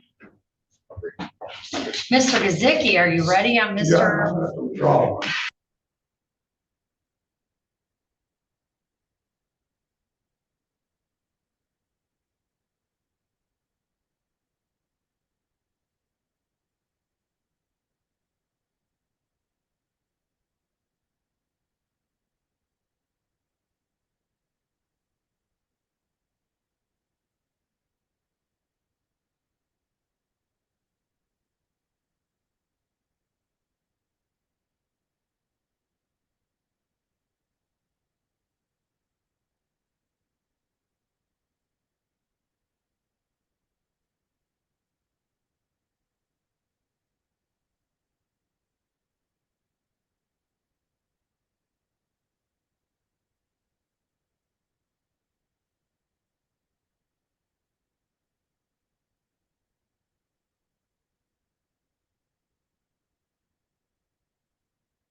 Good morning, Your Honor, Natsume Asmer on behalf of the people of P 88493. James Suzuki, on behalf of the defendant. Mr. Martin. All right, Mr. Martin, can you tell me your first and last name? But first I object, I'm not the defendant here. Then I'm gonna issue a bench warrant for your arrest. You're here. I'll recognize you. You're Mr. Martin. Okay. I understand. Let me ask a few preliminary questions. I know, Mr. Gazicki, you need to make a record. Is the complaining witness present for Yes, today's Your Honor, bench the trial? people Okay, are ready to Miss, proceed. okay, thank you. Two issues, one on discovery. We were here about 2 weeks ago. I did receive discovery, I believe it was like June 23rd or so on. I've been on vacation since the 3rd of July until yesterday. I had no opportunity to go down to the jail to visit Mr. Martin.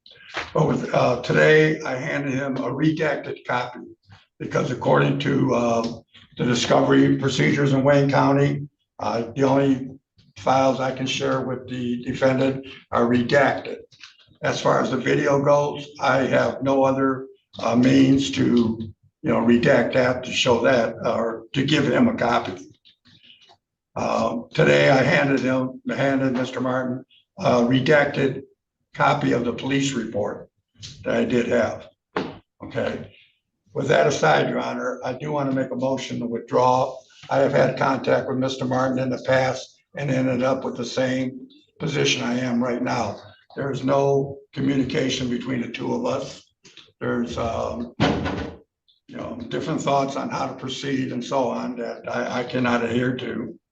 So I'm asking the court to withdraw on this matter. Mr. Martin, have you had a breakdown with your attorney?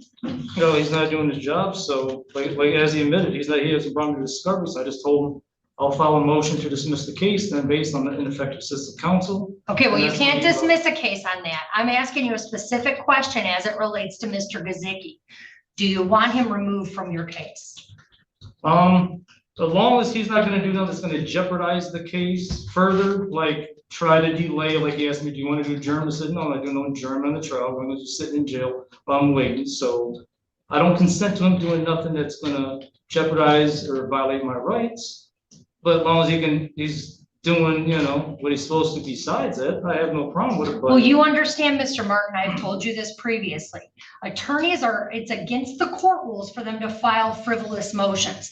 So Mr. Gazicki cannot, as your attorney, make motions that are frivolous. And some of the motions that you've previously presented to this court are in fact frivolous. Okay, I have jurisdiction. So if you're asking Mr. Gazicki to file a motion on the basis of jurisdiction, he cannot do that. Do you understand what I'm telling you? The one I didn't ask him to file a motion specific to no jurisdiction. Well, you've asked him to file a motion to dismiss today. No, I didn't ask him. I just told him I was going to do it myself. That I was gonna file the motion to dismiss the case because of this ineffective counsel not providing. Okay, that's not a reason for a dismissal. Okay, so Mr. Martin. I'm gonna move up, well, if it's right now, I'm gonna move for that, that's why we're talking about it, or. a little Okay, later. denied. What's your next one? Based on what reasons? Okay, so do you want Mr. Gazicki to represent you or not? Yes or no? I'm gonna say no. Okay, there's been a material breakdown of the attorney-client relationship based on both counsel and Mr. Martin's assertions. So Mr. Gazicki is withdrawn from the case. Thank you, Your Honor. Yep, thank you. Now, Mr. Martin, you have to make some decisions. Do you want an attorney appointed to represent you on this? I know you. Unless one's immediately right now, no, because I'm not gonna allow a delay in this case due to, Well, these Mr. incompetent Martin, attorneys not doing their jobs constantly. Mr. Martin, you have a constitutional right to an attorney. If you can't afford one, I will appoint one for you. Do you understand that? I comprehend that, yeah. Okay, so here's the thing. I don't want you to say that you don't want an attorney because you want to go to trial right now. Unless you have a true understanding of what that means. Because you can't go back later and say, well, now I want to appeal because I wasn't given counsel because I said I didn't want counsel, because I want to go to court right now. Do you understand that? Oh, I'm happy to adjourn this for a week but so that you can have an attorney. why I sit in jail, no, that's why I don't agree with that. So no, I can present myself. I've been doing all 30 years studying, practicing. Well, it's not been going very well for you, Mr. Martin. It might be time for you to get an attorney. No, I don't agree with that. I've been beating several cases myself, Okay. so but regardless of that, this is a simple case anyways. All right, Mr. Martin, listen to me. You understand, I want you to understand a few things, okay? Again, you have a right to an attorney at public expense. We could expedite this case and put it on a docket right away. It's a bench trial. So I could get you on, next week or later this week. I'm not certain if that's possible. It would likely be next week, so that you could have a lawyer and that lawyer could represent you. And I want you to think about that, because Okay. Mr. Martin, if you have a constitutional right to a lawyer or to represent yourself if that's what you want to do. But I need you to, take the passion out of it, take the heat out of it for a minute and think about what you want to do as a smart decision. Do you want to wait a week for a trial and have an attorney present or not? No, I don't want to delay this because there's no guarantee the next attorney may do the same thing. Just keep on not doing their job and then think they're gonna delay me. So no, I'm ready to go forward and, I have, You understand, Mr. Martin, that if you chose to represent yourself at this hearing, you're held to the same standards as an attorney. Do you understand that? no, objected under Haynes versus Kerner, US Supreme Court case. Pro se litigants are held to less stringent standards than formal pleadings drafted by lawyers. Okay, well, this isn't a formal pleading. These are questionings of Well, present witnesses. yourself the same Well, thing. no, it's not the same. I want you to listen, Mr. Martin. I'm trying to make sure your rights are protected right now. I'm asking you to get an attorney. You've indicated you want to proceed without one. And I'm asking that you understand, I'm not going to allow you to get up here and ask questions in a way that are inappropriate to witnesses. You can ask questions, you can get answers, you can ask more questions. But I'm not going to allow this to meander into something that it's not. Do you understand that? Well, I do my best. If it, do something, that comes that you let me know or whatever, but of course I know the basics of presenting a case, be it criminal or civil, so, Did you go to college for 7 years to be a lawyer? not official college, but when I was in prison 24 years, I studied in the law library for 24 years straight. 30 years now counting, being out, so. Okay. There might be a That's few your things I might choice. forget. If that's, Mr. Martin, I'm not, look, you and I have gone back and forth for several hearings at this point. I'm not going to change your mind on things. I know that, right? Right, yeah. You have a right to a trial. You have a right to a trial by jury or judge. You've previously waived your right to a trial by jury. Is that correct? Right, yeah. Okay. And so Since here I'm we. not gonna get a jury by like I really want, a jury of my peers to be those of the sovereign people, since that was denied before Slayton Square. Same. Yeah, thing, 5 years. do you know, where am I supposed to go to get a judge of, a jury of sovereign citizens? I mean, that's not how it works. That's not what the Constitution requires. So you're waiving your right to a trial by jury, correct? Only because, like I said, I can't get a jury by my peers of sovereign people. so Oh, okay. And are you waiving your right to an attorney? As of now, but let's say, worst case, let's say even though I shouldn't, there's no evidence, even if it was to be guilty, I would then want an attorney to represent me on appeal, I'll say that. but- Okay, well, I want you to know that you would have a constitutional right to have that attorney too. Right, And but if as you're of now, found- no, because these attorneys keep, like I said, they keep doing this, it's constant. Okay. That I've been having, not doing their job and holding me up, I'm not. Okay. All right. Is there another Officer Frisky? Officer Kemp, can you come up for a second? If you can stay with the prisoner. But also I need, Give me a second, okay?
sentence, which means you are, again, a fan.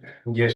Thereafter, under law, and honor about December, you want to add something that of this.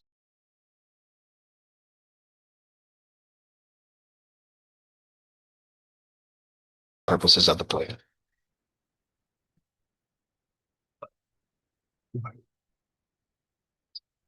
Did you do that?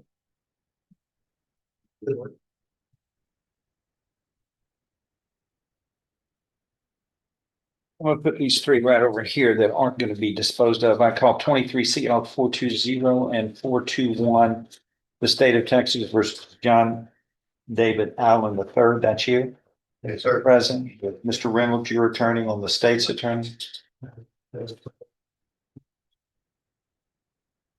That's the defendant waiver. Formal reading of these indictments and arraignments. Can we proceed in some? He does, and you make it.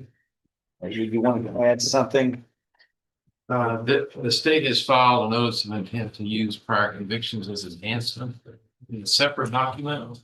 I think he's also being true to paragraph 2 and paragraph 3 in that document, along with each indictment.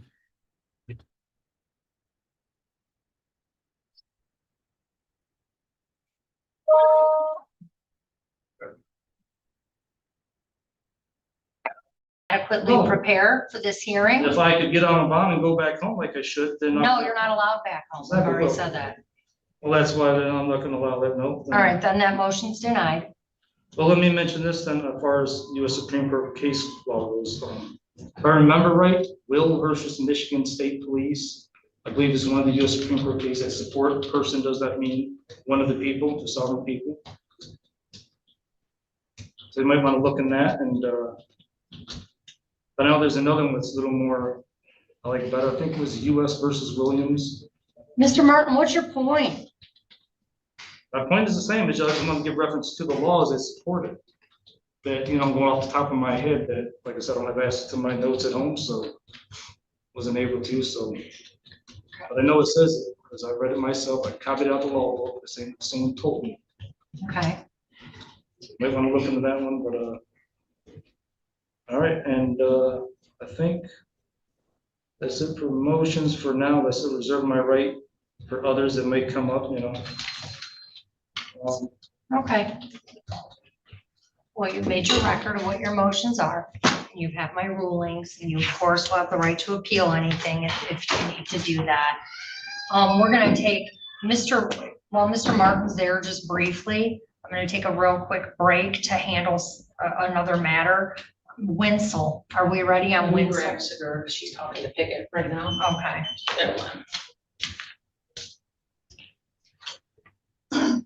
Do we have, one second.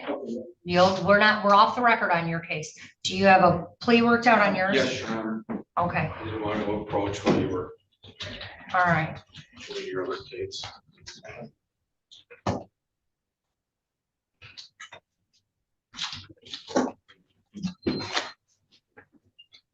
She's coming. Okay, I'm gonna call this real quick. All right, 242868, the People versus Richard Osorio. Mr. Osorio, come right up here to this podium. All right, this is the, oh, you know what? I'm gonna hand you this form.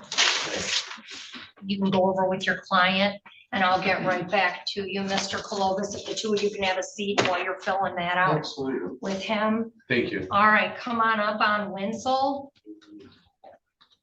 Mr. Winsel, if you can come up to this podium here, okay? This is 251474FE, the state of Michigan versus James Winsel. Good morning, Your Honor. Alyssa Segura with the Neighborhood Defender Service, P86432, appearing on behalf of James Winsel, who stands to my right. Mr. Winsel, state your name. James Winsel. Okay, and it looks like there's a potential offer on this case. Is that correct? Yes, we reached out to Gary Bresenhan with the Wayne County Prosecutor's Office in hopes of giving a resolution on this because it is an OWI third. And I do believe it's a true third. Unfortunately, I haven't heard back from him, and so we just want to postpone this a week if possible so that, you know, I would hate to move forward with the exam today and then end up getting an offer. Okay, so any prosecutors, no objection? No, I believe she's she's the one that filled it out, so I believe she's saying it's. All right, Ms. Segura, it looks like you're here next week Yes, with me probably all day. yes, I am. Okay. So whatever time works for you. I've got you on the docket at 8:33, so I'll just set this at 8:30. Okay. Yeah, that works. So I'll see you back 7:21 at 8:30. Okay, thank you, Judge. All right, thank you. We're all set and bond will continue. Thank you, Judge. All right, Mr. Osorio, come on up. Are they out?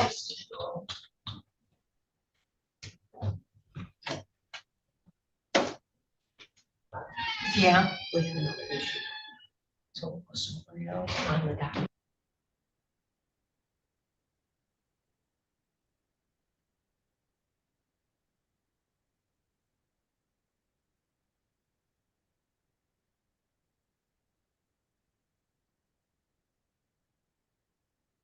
I don't have Miss Richards in here.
Jefferson, on or about.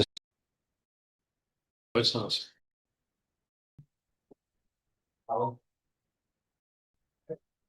There's a separate notice of enhancement filed. You will need to locate that for purposes of the plea.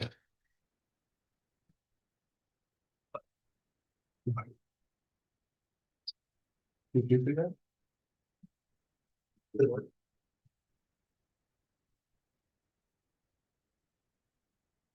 I'm gonna put these three right over here that aren't gonna be disposed of. I call 23 CL 420 and 421.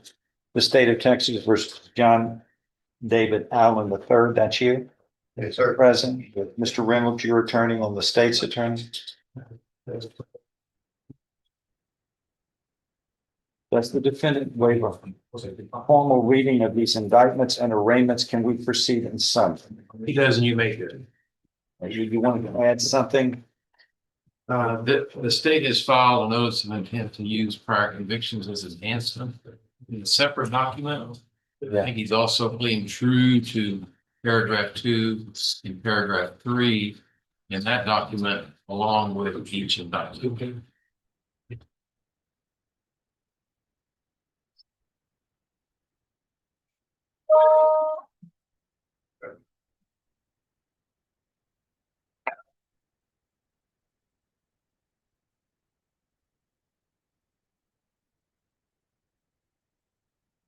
Well, it's not anything found like that in 420. Here, use these for now. They're file stamped. Case number girl. I don't have any of those in these two files. But Those are file stamped in 420, That 421. was 2 years ago, but they didn't make it into files. In the first one, something was filed and different and everything in the first file. It looks like it's in there in the first file, Judge. I mean, and I'm happy to reprint it if need be, but it's in the first file. Don't have this. This isn't a surprise. No, sir. No, it's not.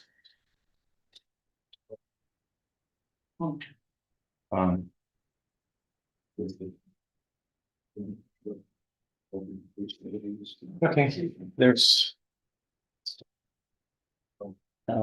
notices of intent to enhance the punishment range that were filed in each of these cases.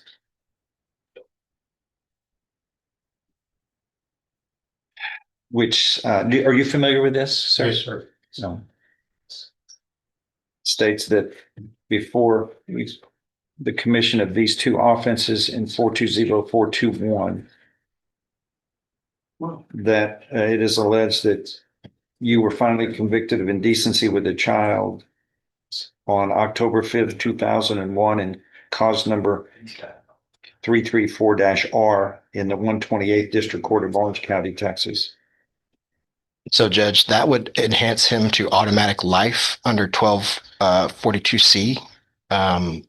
But we are, as part of this plea, foregoing that and entering pleas of true to the second and third enhancement paragraphs, which are would enhance to habitual punishment.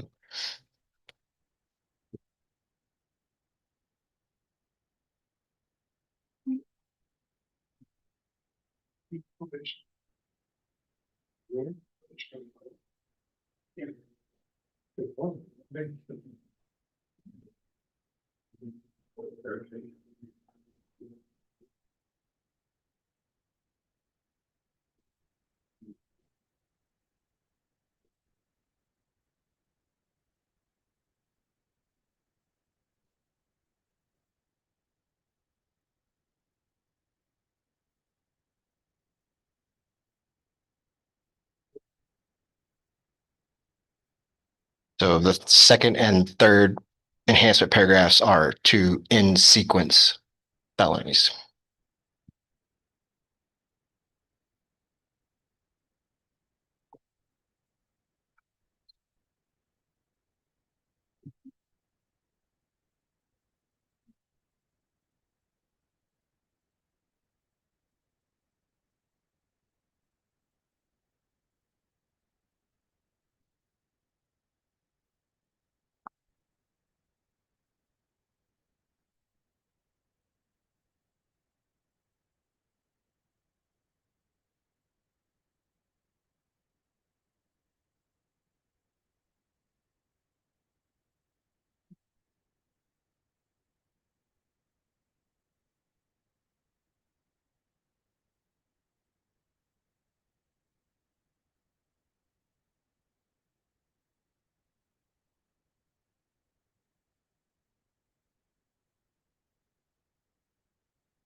Okay.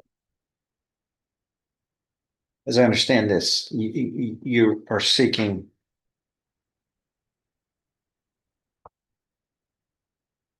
to move forward on the enhancements, paragraphs, enhancement for paragraphs 2 and 3.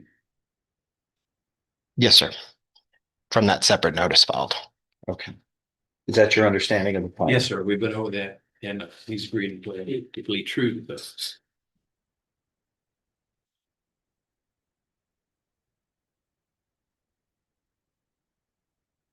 Question.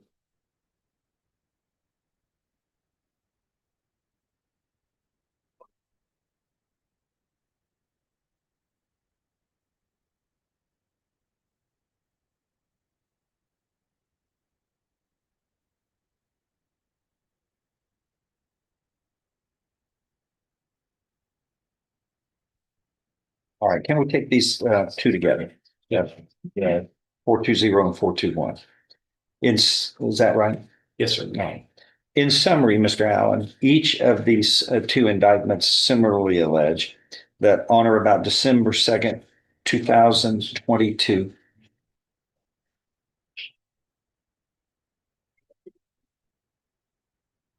look at 421 at your indictment.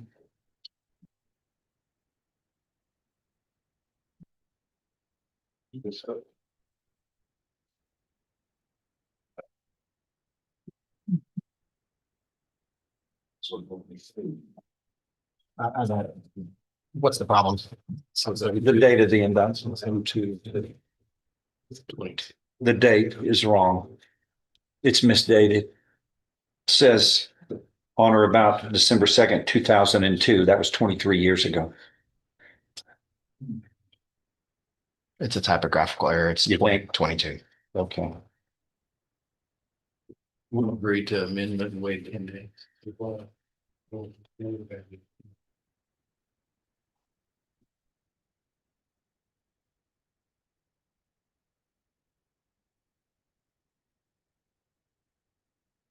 It conforms to the probable cause affidavit of 2022.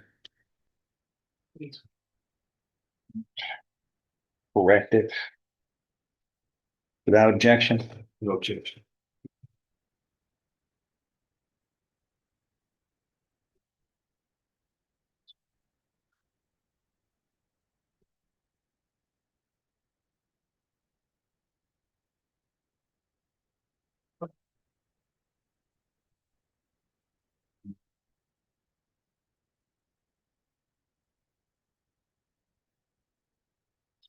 Yeah.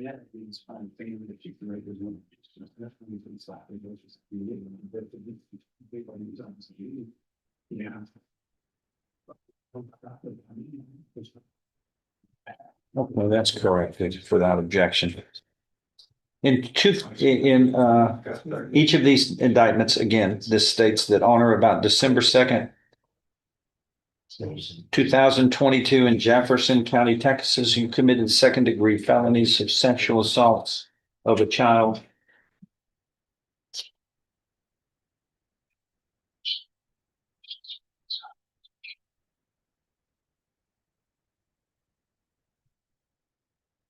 Do you understand what you're charged with in each of these cases, sir? Yes, sir. Based upon the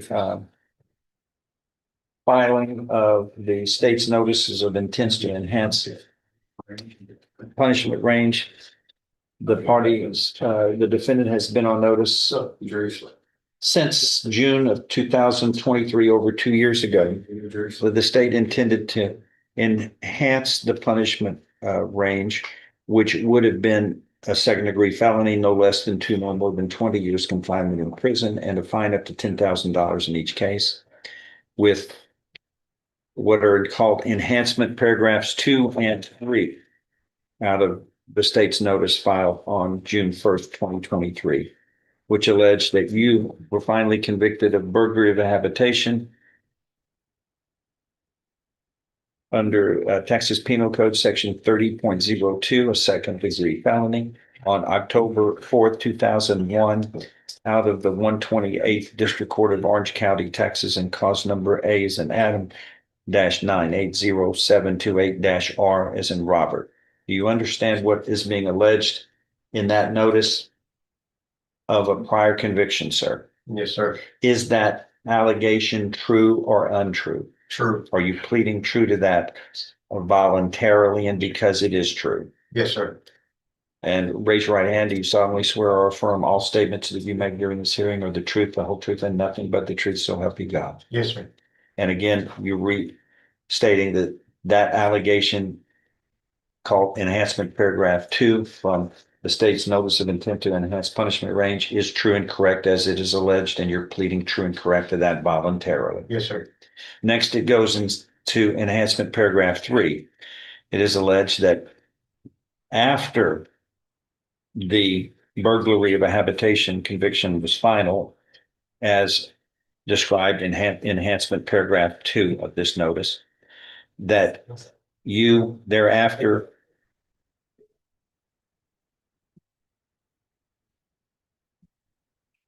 it's not alleged correctly, of course.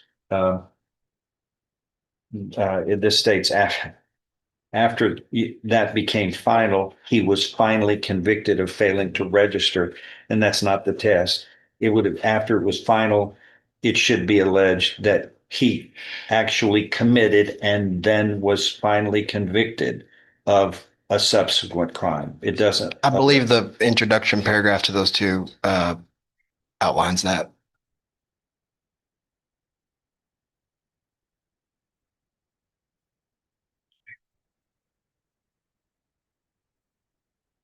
Where? At the end of the first, no, beginning of the second page. I'm sorry, you have my copy, so I'm looking at mine. Here, you use this. End of the first page, additionally pursuant to. starting there.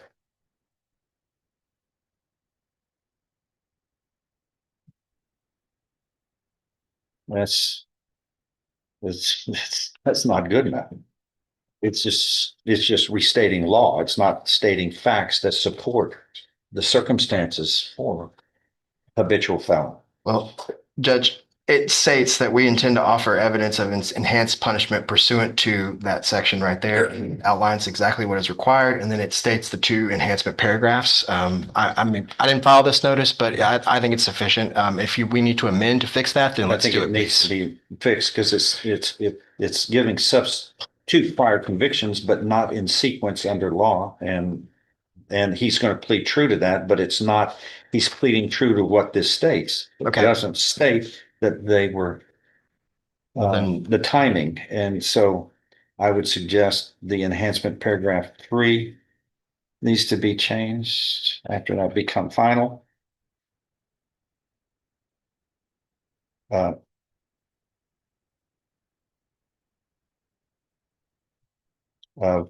After his name, defendant committed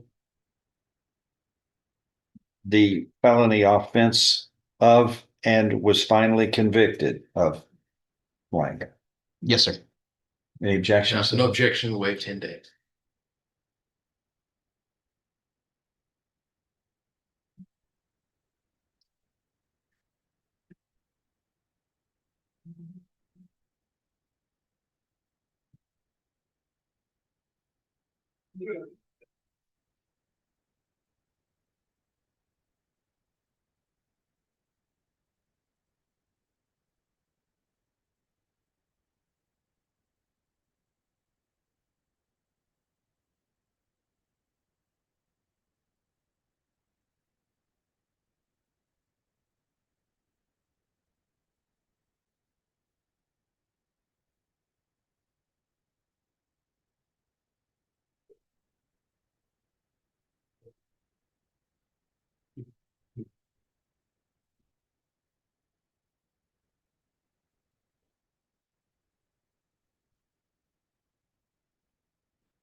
Okay, I have this amended on this date, 7/14/25.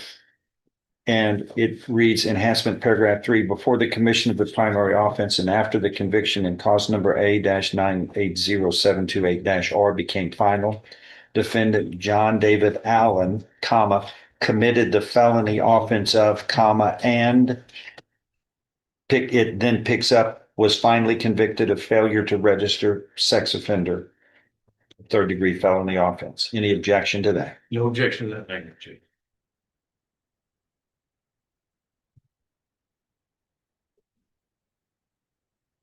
Do you understand in enhancement paragraph 3 what this alleges, sir? That again, before that you committed the indictment in 23 CR 420 of the 2nd-degree felony of sexual assault of a child. You were convicted of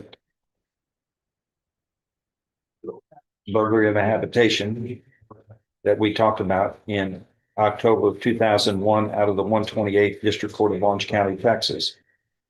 Thereafter, the enhancement paragraph 3 states that after that conviction in enhancement paragraph 2 became final, it is alleged that you committed the felony offense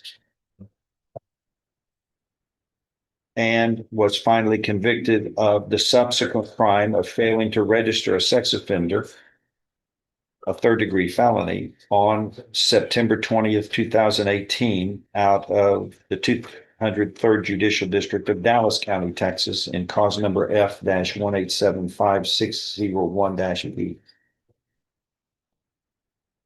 Then this indictment is picked up.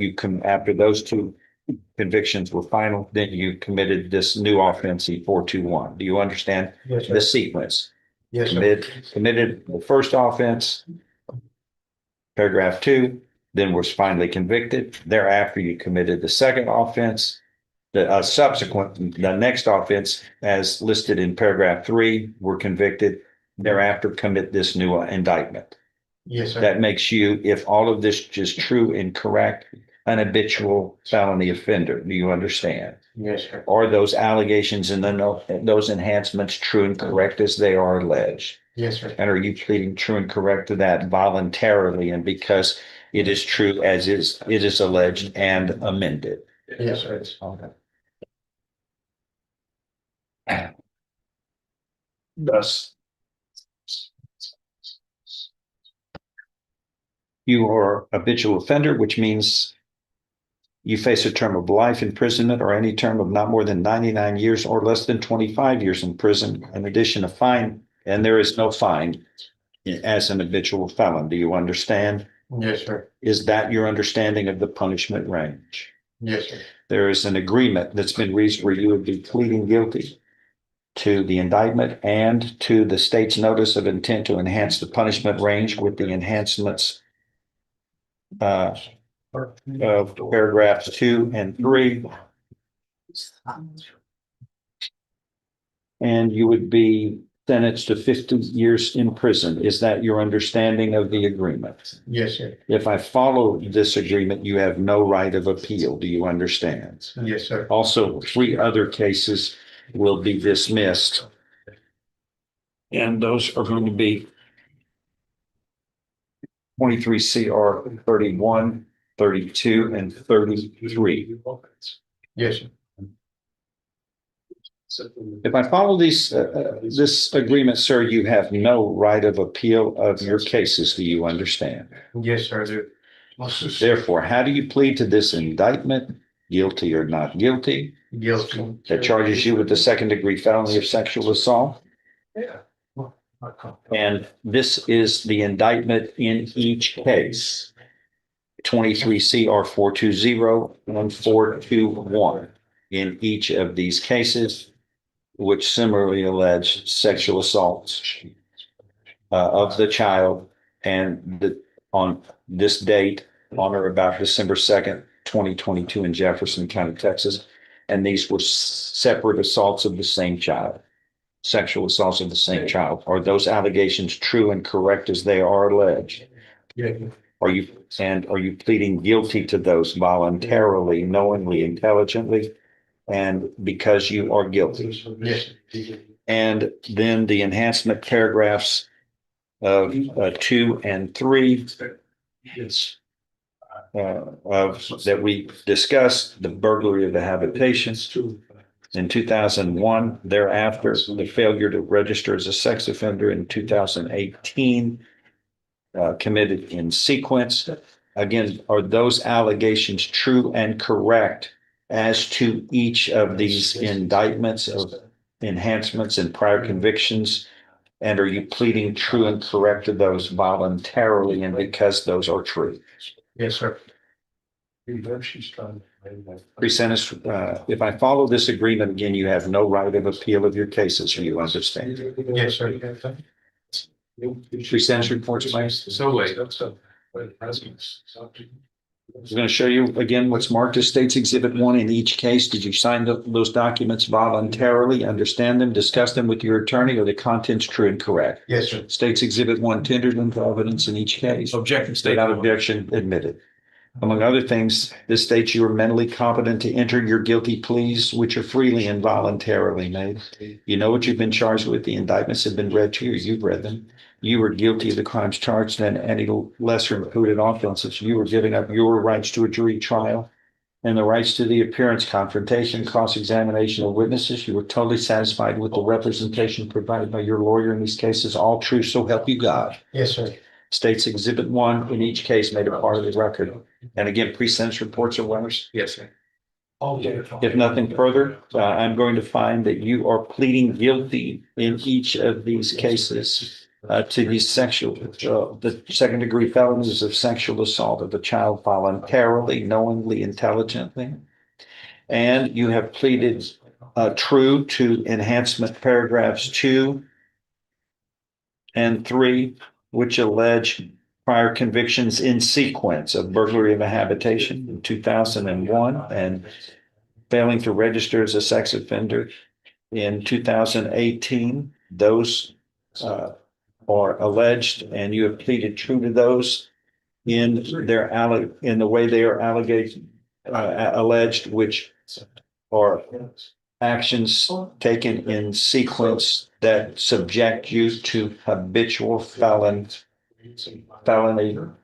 sentence, which means you are facing no less than 25 years in prison up to 99 years or life imprisonment.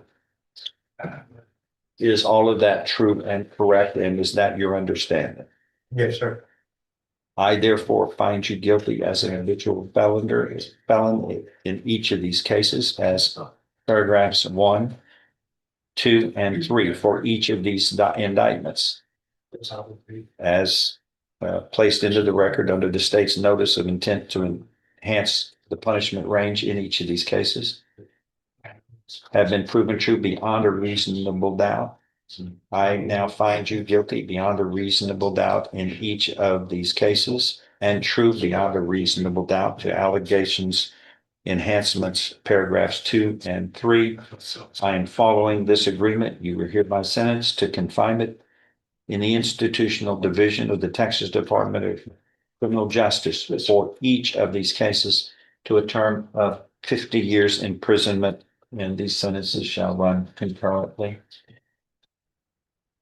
Do you understand that you, as a convictee of a crime of sexual assault like this of children, you have registration requirements that you have to comply with in the state of Texas? Failing to comply and register as a sex offender properly under Texas law can subject you to further criminal prosecution. Do you understand? Yes, sir.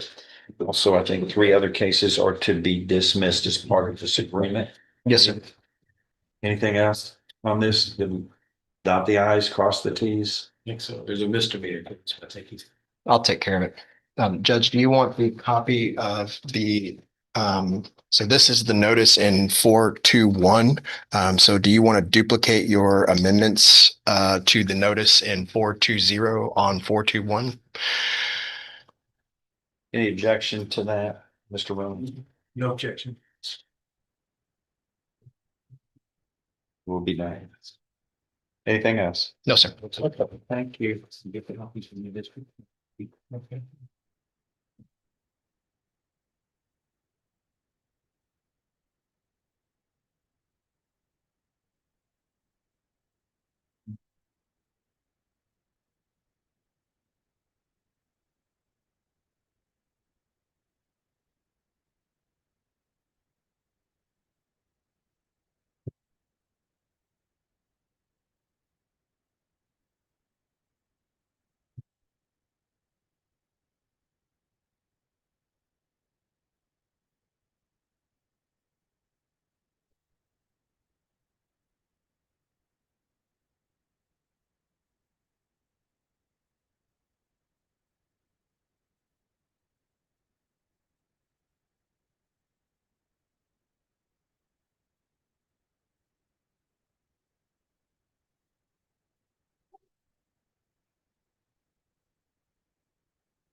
Here's, that's out.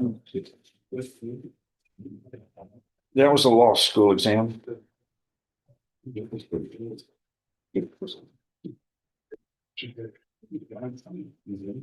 LaFreece Jackson? Yes, sir. She's in custody. What are we doing? This is bond request. Okay, I need to find. Who's the lawyer on this one? It's me, Judge. Neither did. Yes, please. Your first Jackson. Yeah, cool. Thank you, Your Honor.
Okay, now.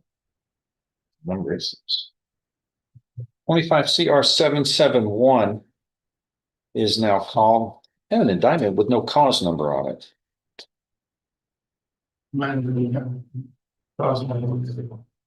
Is this correct? 25 CR 771? Yep. CR 077.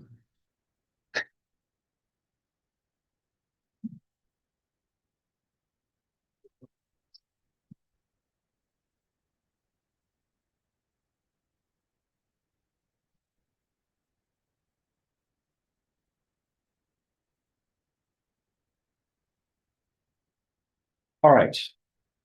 Latrice Jackson. That you? Yes, sir.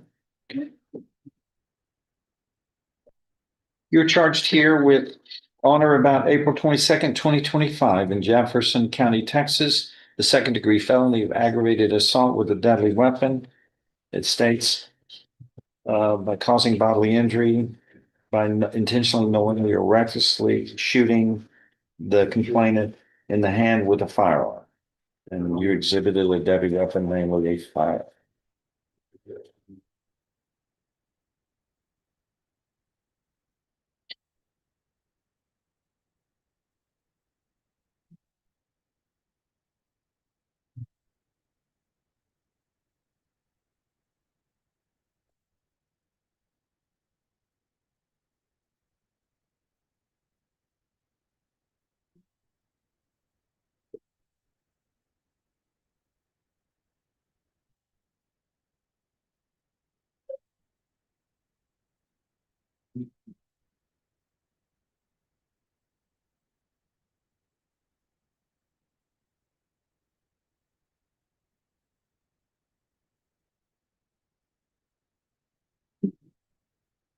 Okay.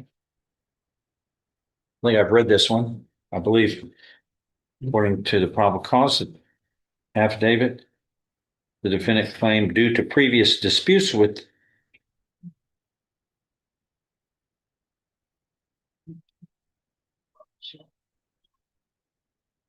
well, I can't, that's the wrong word. It says she claimed that due to previous disputes with the suspect, that when she saw him, she took aim and shot at him. I guess they met the victim. I guess, I don't know, but that's not, the victim is called a suspect here in the probable cause affidavit. All right, I've read this probable cause affidavit, and what is the bond anyway? $150,000. Okay. Go ahead. Your Honor, Ms. Jackson is a single mother raising two teenage sons. One is 12 and one is 19. She has the sole responsibility for raising these children. and she has ties to the community. Her mother and father are both elderly disabled. Is not receiving child support. Her only source of income is Social Security for health issue. And right now, she receives about $1,000 per month. Stuff, maybe she did. Wallace, are you able to? So your extensions, the evidence. Really went after my I didn't. Already, Ms. Adams is the petitioner. You've got the burden of proof to show the court by a preponderance of the evidence that you're entitled to this anti-harassment order that you're asking for. Okay.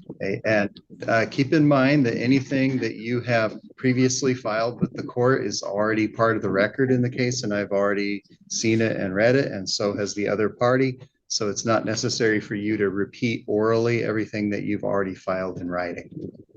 Okay, so can I have you both raise your right hands, please? And do you both swear the testimony you give in this case will be the truth, the whole truth, and nothing but the truth? Yes, I do. I do.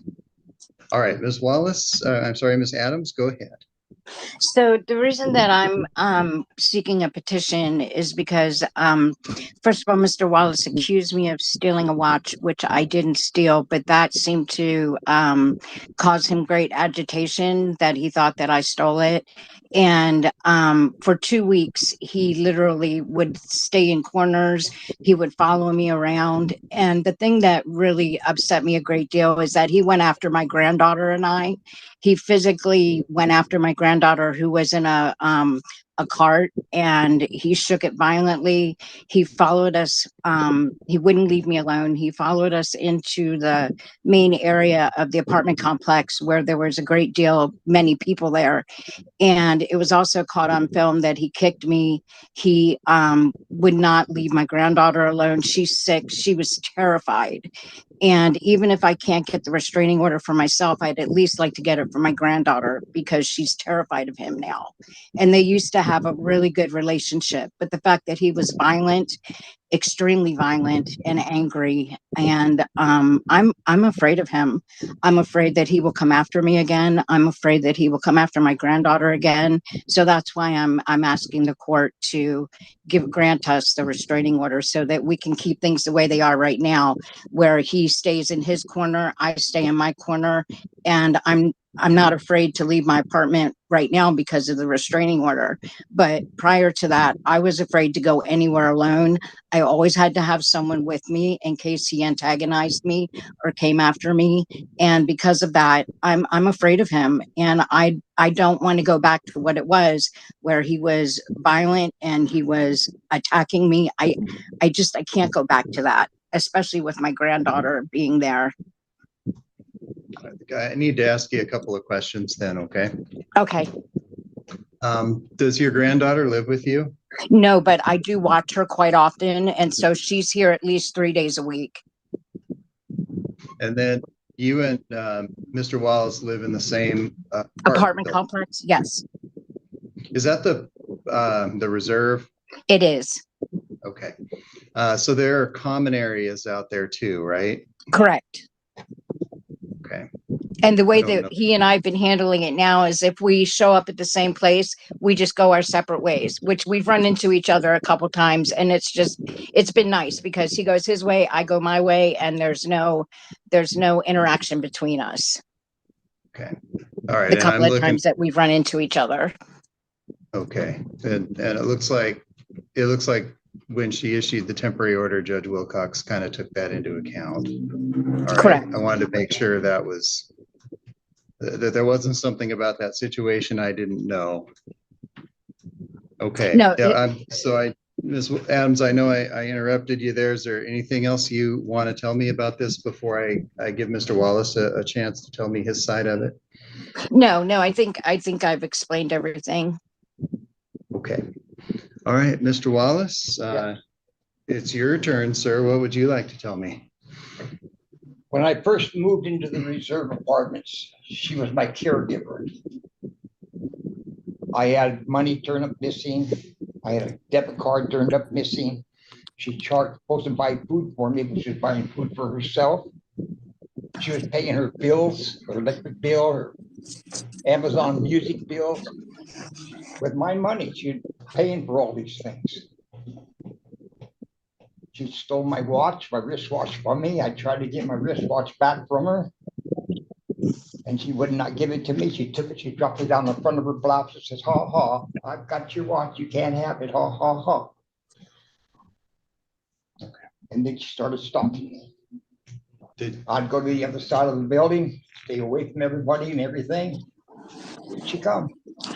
I have people that saw her do that. Did you report those things to the police? Yes. All right, Mr. Wallace, is there anything I need to know? Anything else I need to know? So I think that's it. All right. All right. So, yeah, a couple of things here. First of all, Ms. Adams, I'm not going to be able to write an order that takes your granddaughter in because only her parent can do that. Or somebody who has the legal authority over her to do that.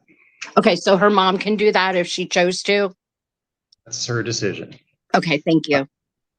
And, second, Mr. Wallace, I'm not making any decision here about whether she stole your stuff. That may have happened, it may not have. I don't know. That's not part of this case. But what is part of this case is whether or not Ms. Adams has made a case that you've been harassing her. And she is. Now, you may believe she took your stuff. Maybe she did.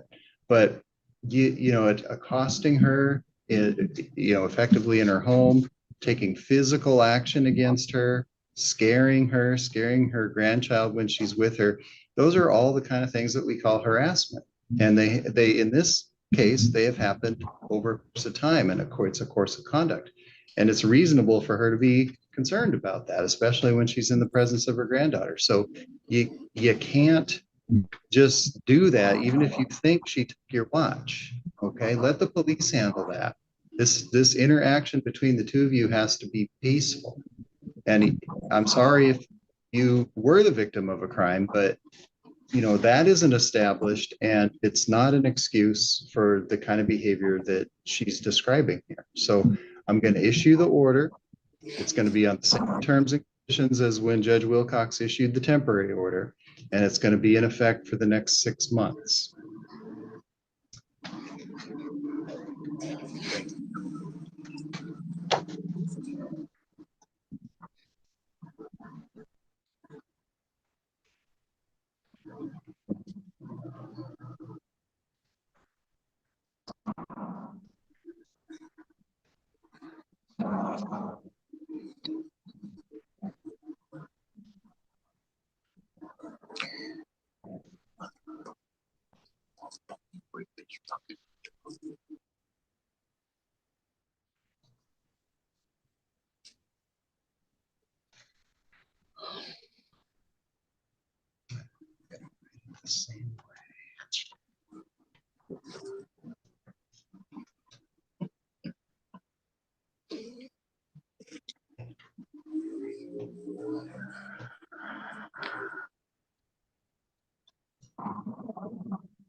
right, this order will be in effect until January 15th of 2026, which is 6 months from today.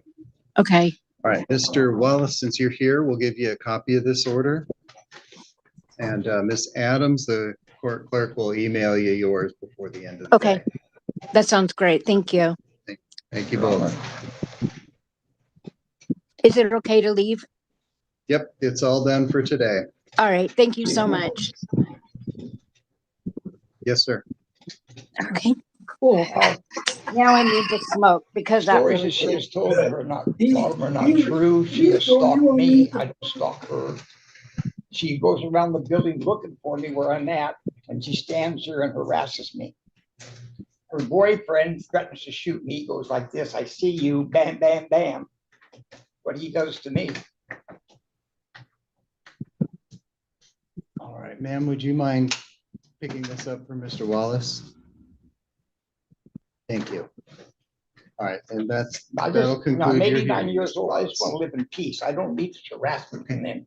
All right, that's all for today, Mr. Wallace. You should have known it to protect her. Okay, now next Get me will out of be here. Danielle and Brian Johnson versus Kelly Phoenix.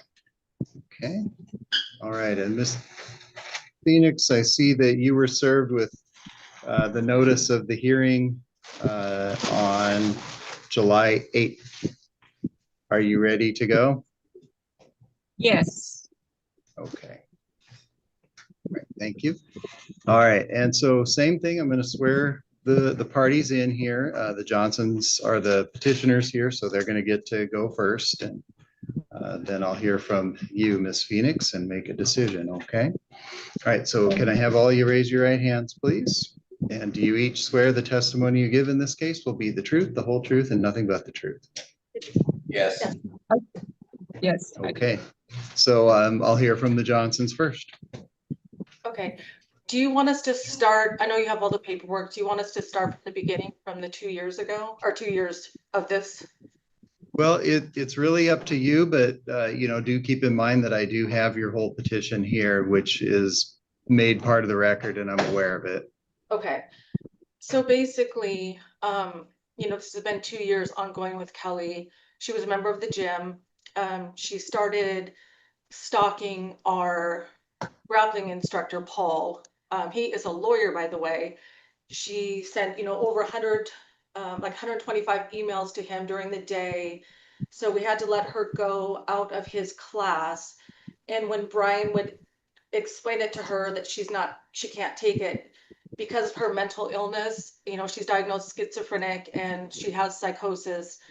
I've also talked to her two sisters, one that she lives with that says she doesn't take her medications, and her estranged husband, but she was under the impression that Paul had the same for her as she did with everybody else in the gym, telling Brian, well, you don't see it, you don't feel it, you don't see that energy. And Brian's like, no, you know, he does not want you in the class. Like, she was just, it was just too much. And so she kind of just stayed to herself in the gym, walked on the treadmill. And then soon after that, she had in her mind that Brian wanted to be with her. And that's why Brian kicked her out of Paul's class. And then she started in with Brian. And so Brian we had to kick her out of the gym because it was just, she was just getting crazier and crazier. So you see all the stuff that she did. She sat behind his car several times when he was leaving the gym, sent him flowers, sorry. All those texts, emails, trying to get together, trying to have drinks. She did that also to a couple other guys in the gym. Then it kind of died down a little bit. She put a horrible email out or a text, or sorry, a Facebook message that you have a copy of that, that she took down after I confronted her with that, but it got out to members. And then she kind of died down for a while until a couple weeks ago, where she started sending out those emails about those horrific things about our daughters, Brian, and then the second one stating that Brian and I did a murder to hire here and all this crazy stuff. And we have all the proof for that. We're just doing a civil suit on that part of it. But what we're concerned about, and also the police officer in South Carolina, states because of her mental instability, he's concerned her blasting these emails out to businesses and members that somebody is yeah, with our addresses, our kids' names, that somebody is going to believe some of that stuff, and they're scared for our livelihood or what's going to happen to our business. And Kelly has said about 5 months ago, her estranged husband said she was going to come back here, and she has it in her mind that she is welcome back into our gym. And so our members are afraid. Our kids are afraid of her, just because she's not well. And we're just trying to protect that. And I, you know, if she does come back here, I don't know why she would come back here. Her estranged husband and kids both have restraining orders on her, so she doesn't have anything here. But being her mental illness, I just don't trust her at all with what she's capable of doing. And then her husband, we have a letter from him to ex-husband, or soon to be ex-husband, said that she was trying here to get a gun. She really wanted to get a gun.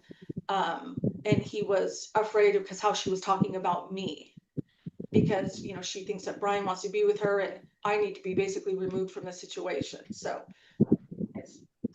that's about all, but you have all the rest. So we're just really afraid of what she might do or what she's capable of. And Mr. Johnson, did you want to say anything as well? Just, that's pretty much it, Your Honor, in a nutshell. Just, she's shown up to our gym after I've removed her from the gym, blocking me in behind my vehicle. I've taken pictures of that. She's been sending me flowers, emails stating that she thinks that we have this thing between us, which we don't, which I don't understand, because she's never really been in my groups in my gym. She's been with everybody else, and how this turned from my grappling instructor to me, I just can't fathom it. I don't understand why she's doing this. And she's done this to a couple of my other members of my gym, that she's wrote them letters and emails and so forth. And these are married men. And finally, I had to remove her from my gym. And then that's when the hardcore stalking started, where she was showing up behind my vehicle at 9 o'clock at night, blocking me in. And I called Lacey PD when this happened way back. And they were saying, get a restraining order. I should have back then. I thought it was going to go away. And then the crazy Facebook post stating that I broke into her house and put video surveillance cameras in her house. I put trackers on her phones. Then the final one is she's emailing all my sponsors to my Northwest Fight Challenge event and all the members of the gym, stating that I raped my kids and that I raped all their friends. And then she's stating, and she wrote another email out to everybody, blasting it out again, that my most favorite, that I've confided in her, that I'm raping, and my most favorite is my adopted sister, which I don't have an adopted sister, but she's putting this crazy stuff out there that my favorite person I'm raping is my adopted sister, which I don't have, you know, and so forth. But I mean, it's just, I fear for my wife, myself, my kids, members of my gym, that this lady that it clearly has mental issues is going to show back up here in the state of Washington every day since I've removed her from my gym. When I open my door to leave the gym, I scan the parking lot looking to see whether or not she's going to be around the corner with a gun, that, you know, something bad's going to happen to me or my family, because if she can't have me, nobody can. Or if she removes my wife from the situation, you know, then we're going to have whatever she thinks in her delusional mind that she's going to get. I just want her nowhere around us because she's unstable, and I just want to feel safer in our business, our home, from this lady that's clearly mentally ill. And so, and you have everything there that she's been doing, the emails, everything, and she's blowing my home address out to emails to people. Like my wife was stating, if one person believes this, are they going to come and try to burn my house down? You know, are they going to try to do something bad to me or my wife or my kids because they're going to believe what she's stating in these emails, that she's putting my personal address and my kids' name into? I just want it to stop, and I want her to be away from us, and a restraining order will restrict her from, there's consequences if she disobeys a restraining order. All right, thank you both. Okay, Miss Phoenix, it's your turn to tell me your side of it. Okay, deny or refute a lot of what they said. It's outright false or wild warped exaggeration. Now, I did file a mutual restraining order against them. However, unfortunately, it was not there in time. I think I filed it. I sent it to the wrong email address. You may have some things I've already submitted. So I do have a mutual restraining order request on both of them. And I also have a police report made over years ago. So when I joined this gym, it was in 2015, and he kicked me out of his gym in 2017 as a direct result of having rejected his sexual advances towards me. And so a lot of this happened a long time ago. I deny any kind of stalking behavior. In fact, I have accused him of stalking me, and is why I had to leave the state. He clearly admits to having called my family, my husband, completely inappropriate. He has information and inaccurate information about that. He's also been the one posting things on his business's Facebook page. The petition I have submitted and will submit a more thorough one today at the correct email address. Will show the evidence that I will submit about things that they posted, things that they texted as well. Danny Johnson called me, threatened me. Brian Johnson threatened me as well. I prepared a statement to a declaration in response to this, if I may read that. It's your decision. Okay. Okay, I declare that I've never stalked their employee, which was one of their claims, and certainly not continuously. The employee that Brian Johnson is presumably referring to is Paul Boudreau, who is Brian Johnson's jiu-jitsu instructor, as well as his personal attorney. Paul is also my former jiu-jitsu instructor. Now, Paul was the one who kicked me out of his class after I was in his class for almost a year, and it was through personal issues with him and I. It was not Brian who kicked me out, it was Paul, and not as a result of stalking or inappropriate behavior. He thought I was disrespectful to him in class. Regarding the statement that I sat in behind my vehicle and behind Paul's vehicle and waited for him. On roughly 2 occasions upon leaving this gym for the night after that jiu-jitsu class ended in 2015, every weekday, Paul Boudreau was actually the one who started sitting behind my car several times at night. Now, I didn't think this was stalking or inappropriate. I just assumed this was chivalrous kind of behavior because it was dark. But we never talked about it. And so I did the same to him on only 2 occasions, mind you. But this is certainly not an example or evidence of me stalking him. But in Brian Johnson's own petition, he clearly admits that he inappropriately contacted both my husband and my lawyer, as well as my sisters, after I had suffered a nervous breakdown. As a result, I believe was terror stalking me, not only stalking me, but defaming me and slandering me in the whole community there, such that I felt the need to flee that state. I plan on finally be able to afford to hire a lawyer and subpoenaing some poor witnesses and having a civil case against them and having this finally proven. But I have not been able to afford that. My divorce settlement is next month. I will be returning to Washington then. Hopefully, I'm anticipating having some funds in order to do this.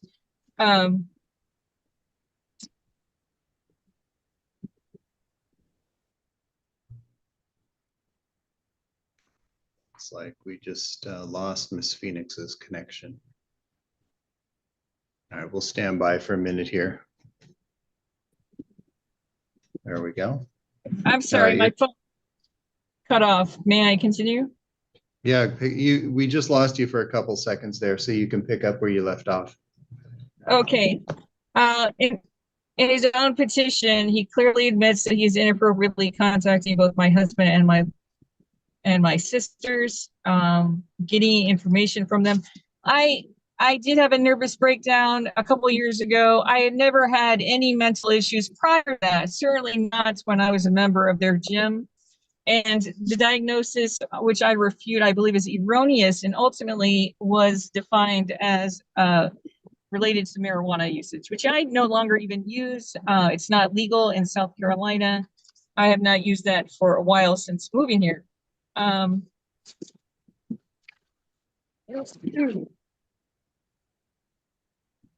I've made 2 separate police reports about the stalking behavior by Brian Johnson, but unfortunately was not able to obtain the copies of those reports in time to include with this response. I was actually hoping to have an extension, if that's possible, for evaluation of these what will be mutual petitions for protection restraining orders. I've also submitted my own petitions for protection. They were filed this morning. Apparently, I sent an email to the wrong place, though you may have some I did file correctly a couple days ago. I suspect that the main reasons they have filed this petition, which I'm not even in the state, I don't understand why they think I've been stalking them. I certainly never talked to her. So I suspect that the main reasons they filed this petition, is to attempt to thwart me pursuing further legal action against them, both civilly and criminally, as in the protection order, there was a request to prevent me from engaging in any further legal action against them. It behooves them to make me look insane as defense and distraction from my own old as well as ongoing accusations of their stalking of me. It is a very timely action of theirs, as I will be returning to Washington next month to finalize my divorce for my husband. And I feel threatened from Brian Johnson and Danny Johnson, both of them of which have threatened me. As I've long suspected that Brian installed or had someone install stalkerware or spyware apps on both my cell phone and laptop that I left unattended in his gym, they would have been privy to this information. I'm anticipating receiving money for my divorce settlement, at which point I will finally be able to hire an attorney to subpoena some critical witnesses that can corroborate a definite pattern of defamation that Brian has been applying to me in retaliation for having rejected his sexual overtures towards me. His being rejected by me is why Brian Johnson kicked me out of his gym 1 day after I had rebuffed him. I definitely do not believe that I'm welcome back in his gym, nor do I want to be. I never want to be in that place again, or see him, or see any of them. I suspect Brian Johnson to be a predatory, malignant narcissist who has a definite warped sense of reality and gaslights everyone. He is a former part-time Tumwater, Washington police officer. The day after he prematurely ended my gym contracts, I went back to his gym to attempt to speak with him. He'd been very upset and he kicked me out. When I did so, he threatened me with the, quote, dossier that he had told me that he had been compiling against me. Very private information from my life that he should not have known, which led me to speculate that he still has and abuses access to the private confidential information in the Tumwater Police database. I've never signed John back to his gym on occasions to attempt to talk to him in his relations. And again, that was in 2017. And though I was not interested in him, I'd been friendly with him. I sent many emails to him following being kicked out of his gym. I sent a lot of emails to Paul, but that was throughout the year I was his student, not afterwards. And I've not since sent any emails to Paul Boudreau. So this was about 7 to 8 years ago. I've not sent any emails, called them, seen them, or made contact with them since then. As my husband and I have been engaged in an acrimonious custody battle and prolonged separation, my husband was able to acquire sole custody of our kids through duplicitous means. I was never a threat to my children. It had nothing to do with any mental health issues. It was ultimately a misunderstanding, and it's something that I hope to rectify very soon in my divorce settlement. I'm not sure what emails Brian Johnson is referring to.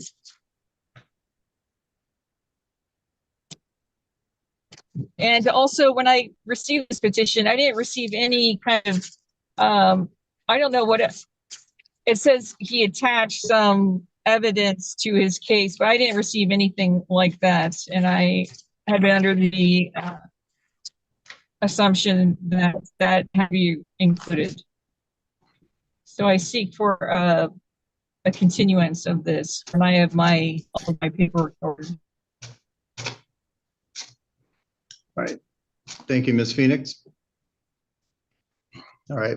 I'm not going to grant a continuance. I was clear in the beginning. I asked the parties if they were ready to proceed, and all the documentation was filed with the court in a timely manner. So I don't see any reason why any exhibits or any other documentation wouldn't have been available to the parties well Okay, in advance of today's hearing. Sir, So, yeah, Miss Phoenix, when I'm you gonna ask you asked not that to, question, okay, Miss Phoenix, I'm gonna ask you not to Okay. interrupt, okay? I'm gonna actually insist on that. This is the part of the case. Now I've heard both Okay. sides. I'm gonna tell you my decision and I'll explain why I made it. That's not an invitation for you to interrupt or argue, okay? If you do, I'm gonna have the Right. clerk mute your microphone and that'll be your end of participating in the hearing. Clear enough? yes. Okay. All right, so the parties have presented their cases. The Johnsons are the petitioners with the burden of proof to show by a preponderance of the evidence they're entitled to the order that they have asked for. And they, in my view, based on the testimony that they provided today and the exhibits that they provided as well, that this is clearly a case where they've established that stalking has occurred.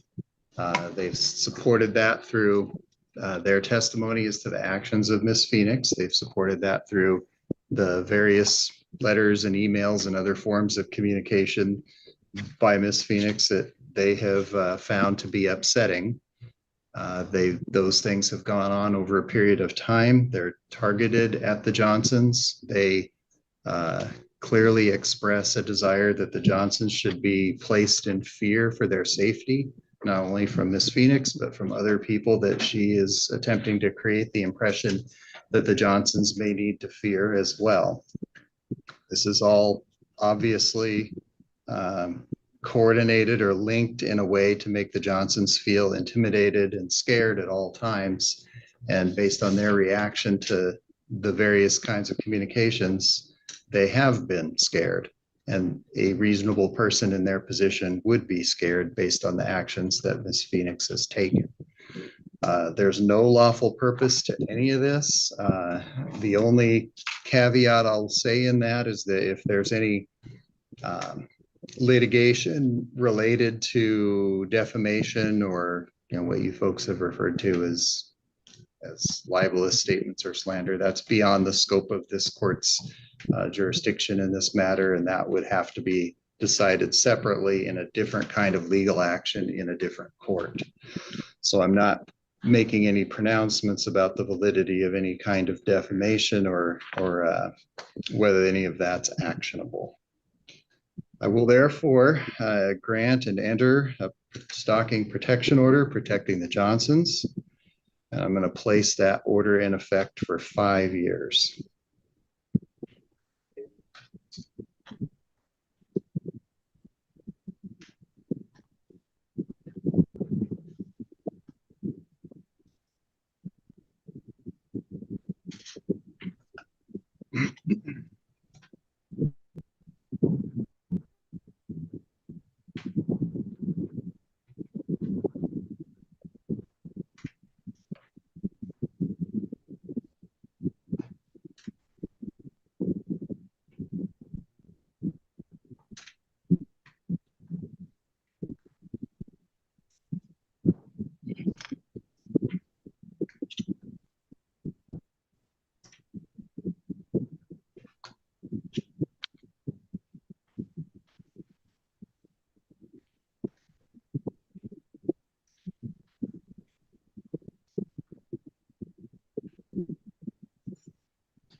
All right, I've signed the stalking protection order.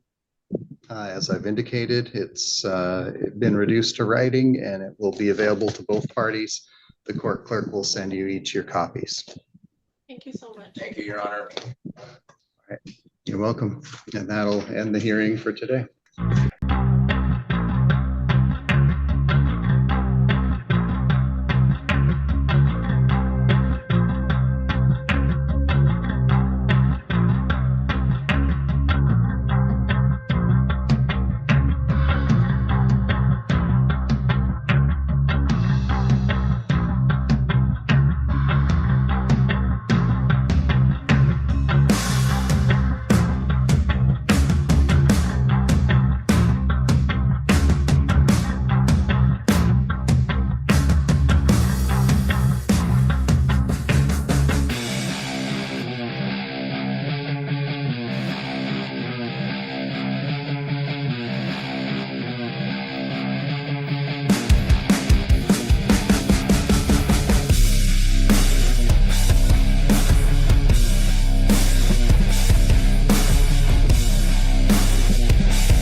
I'm totally fine. Like, love it, love it, love it. Can I ask why?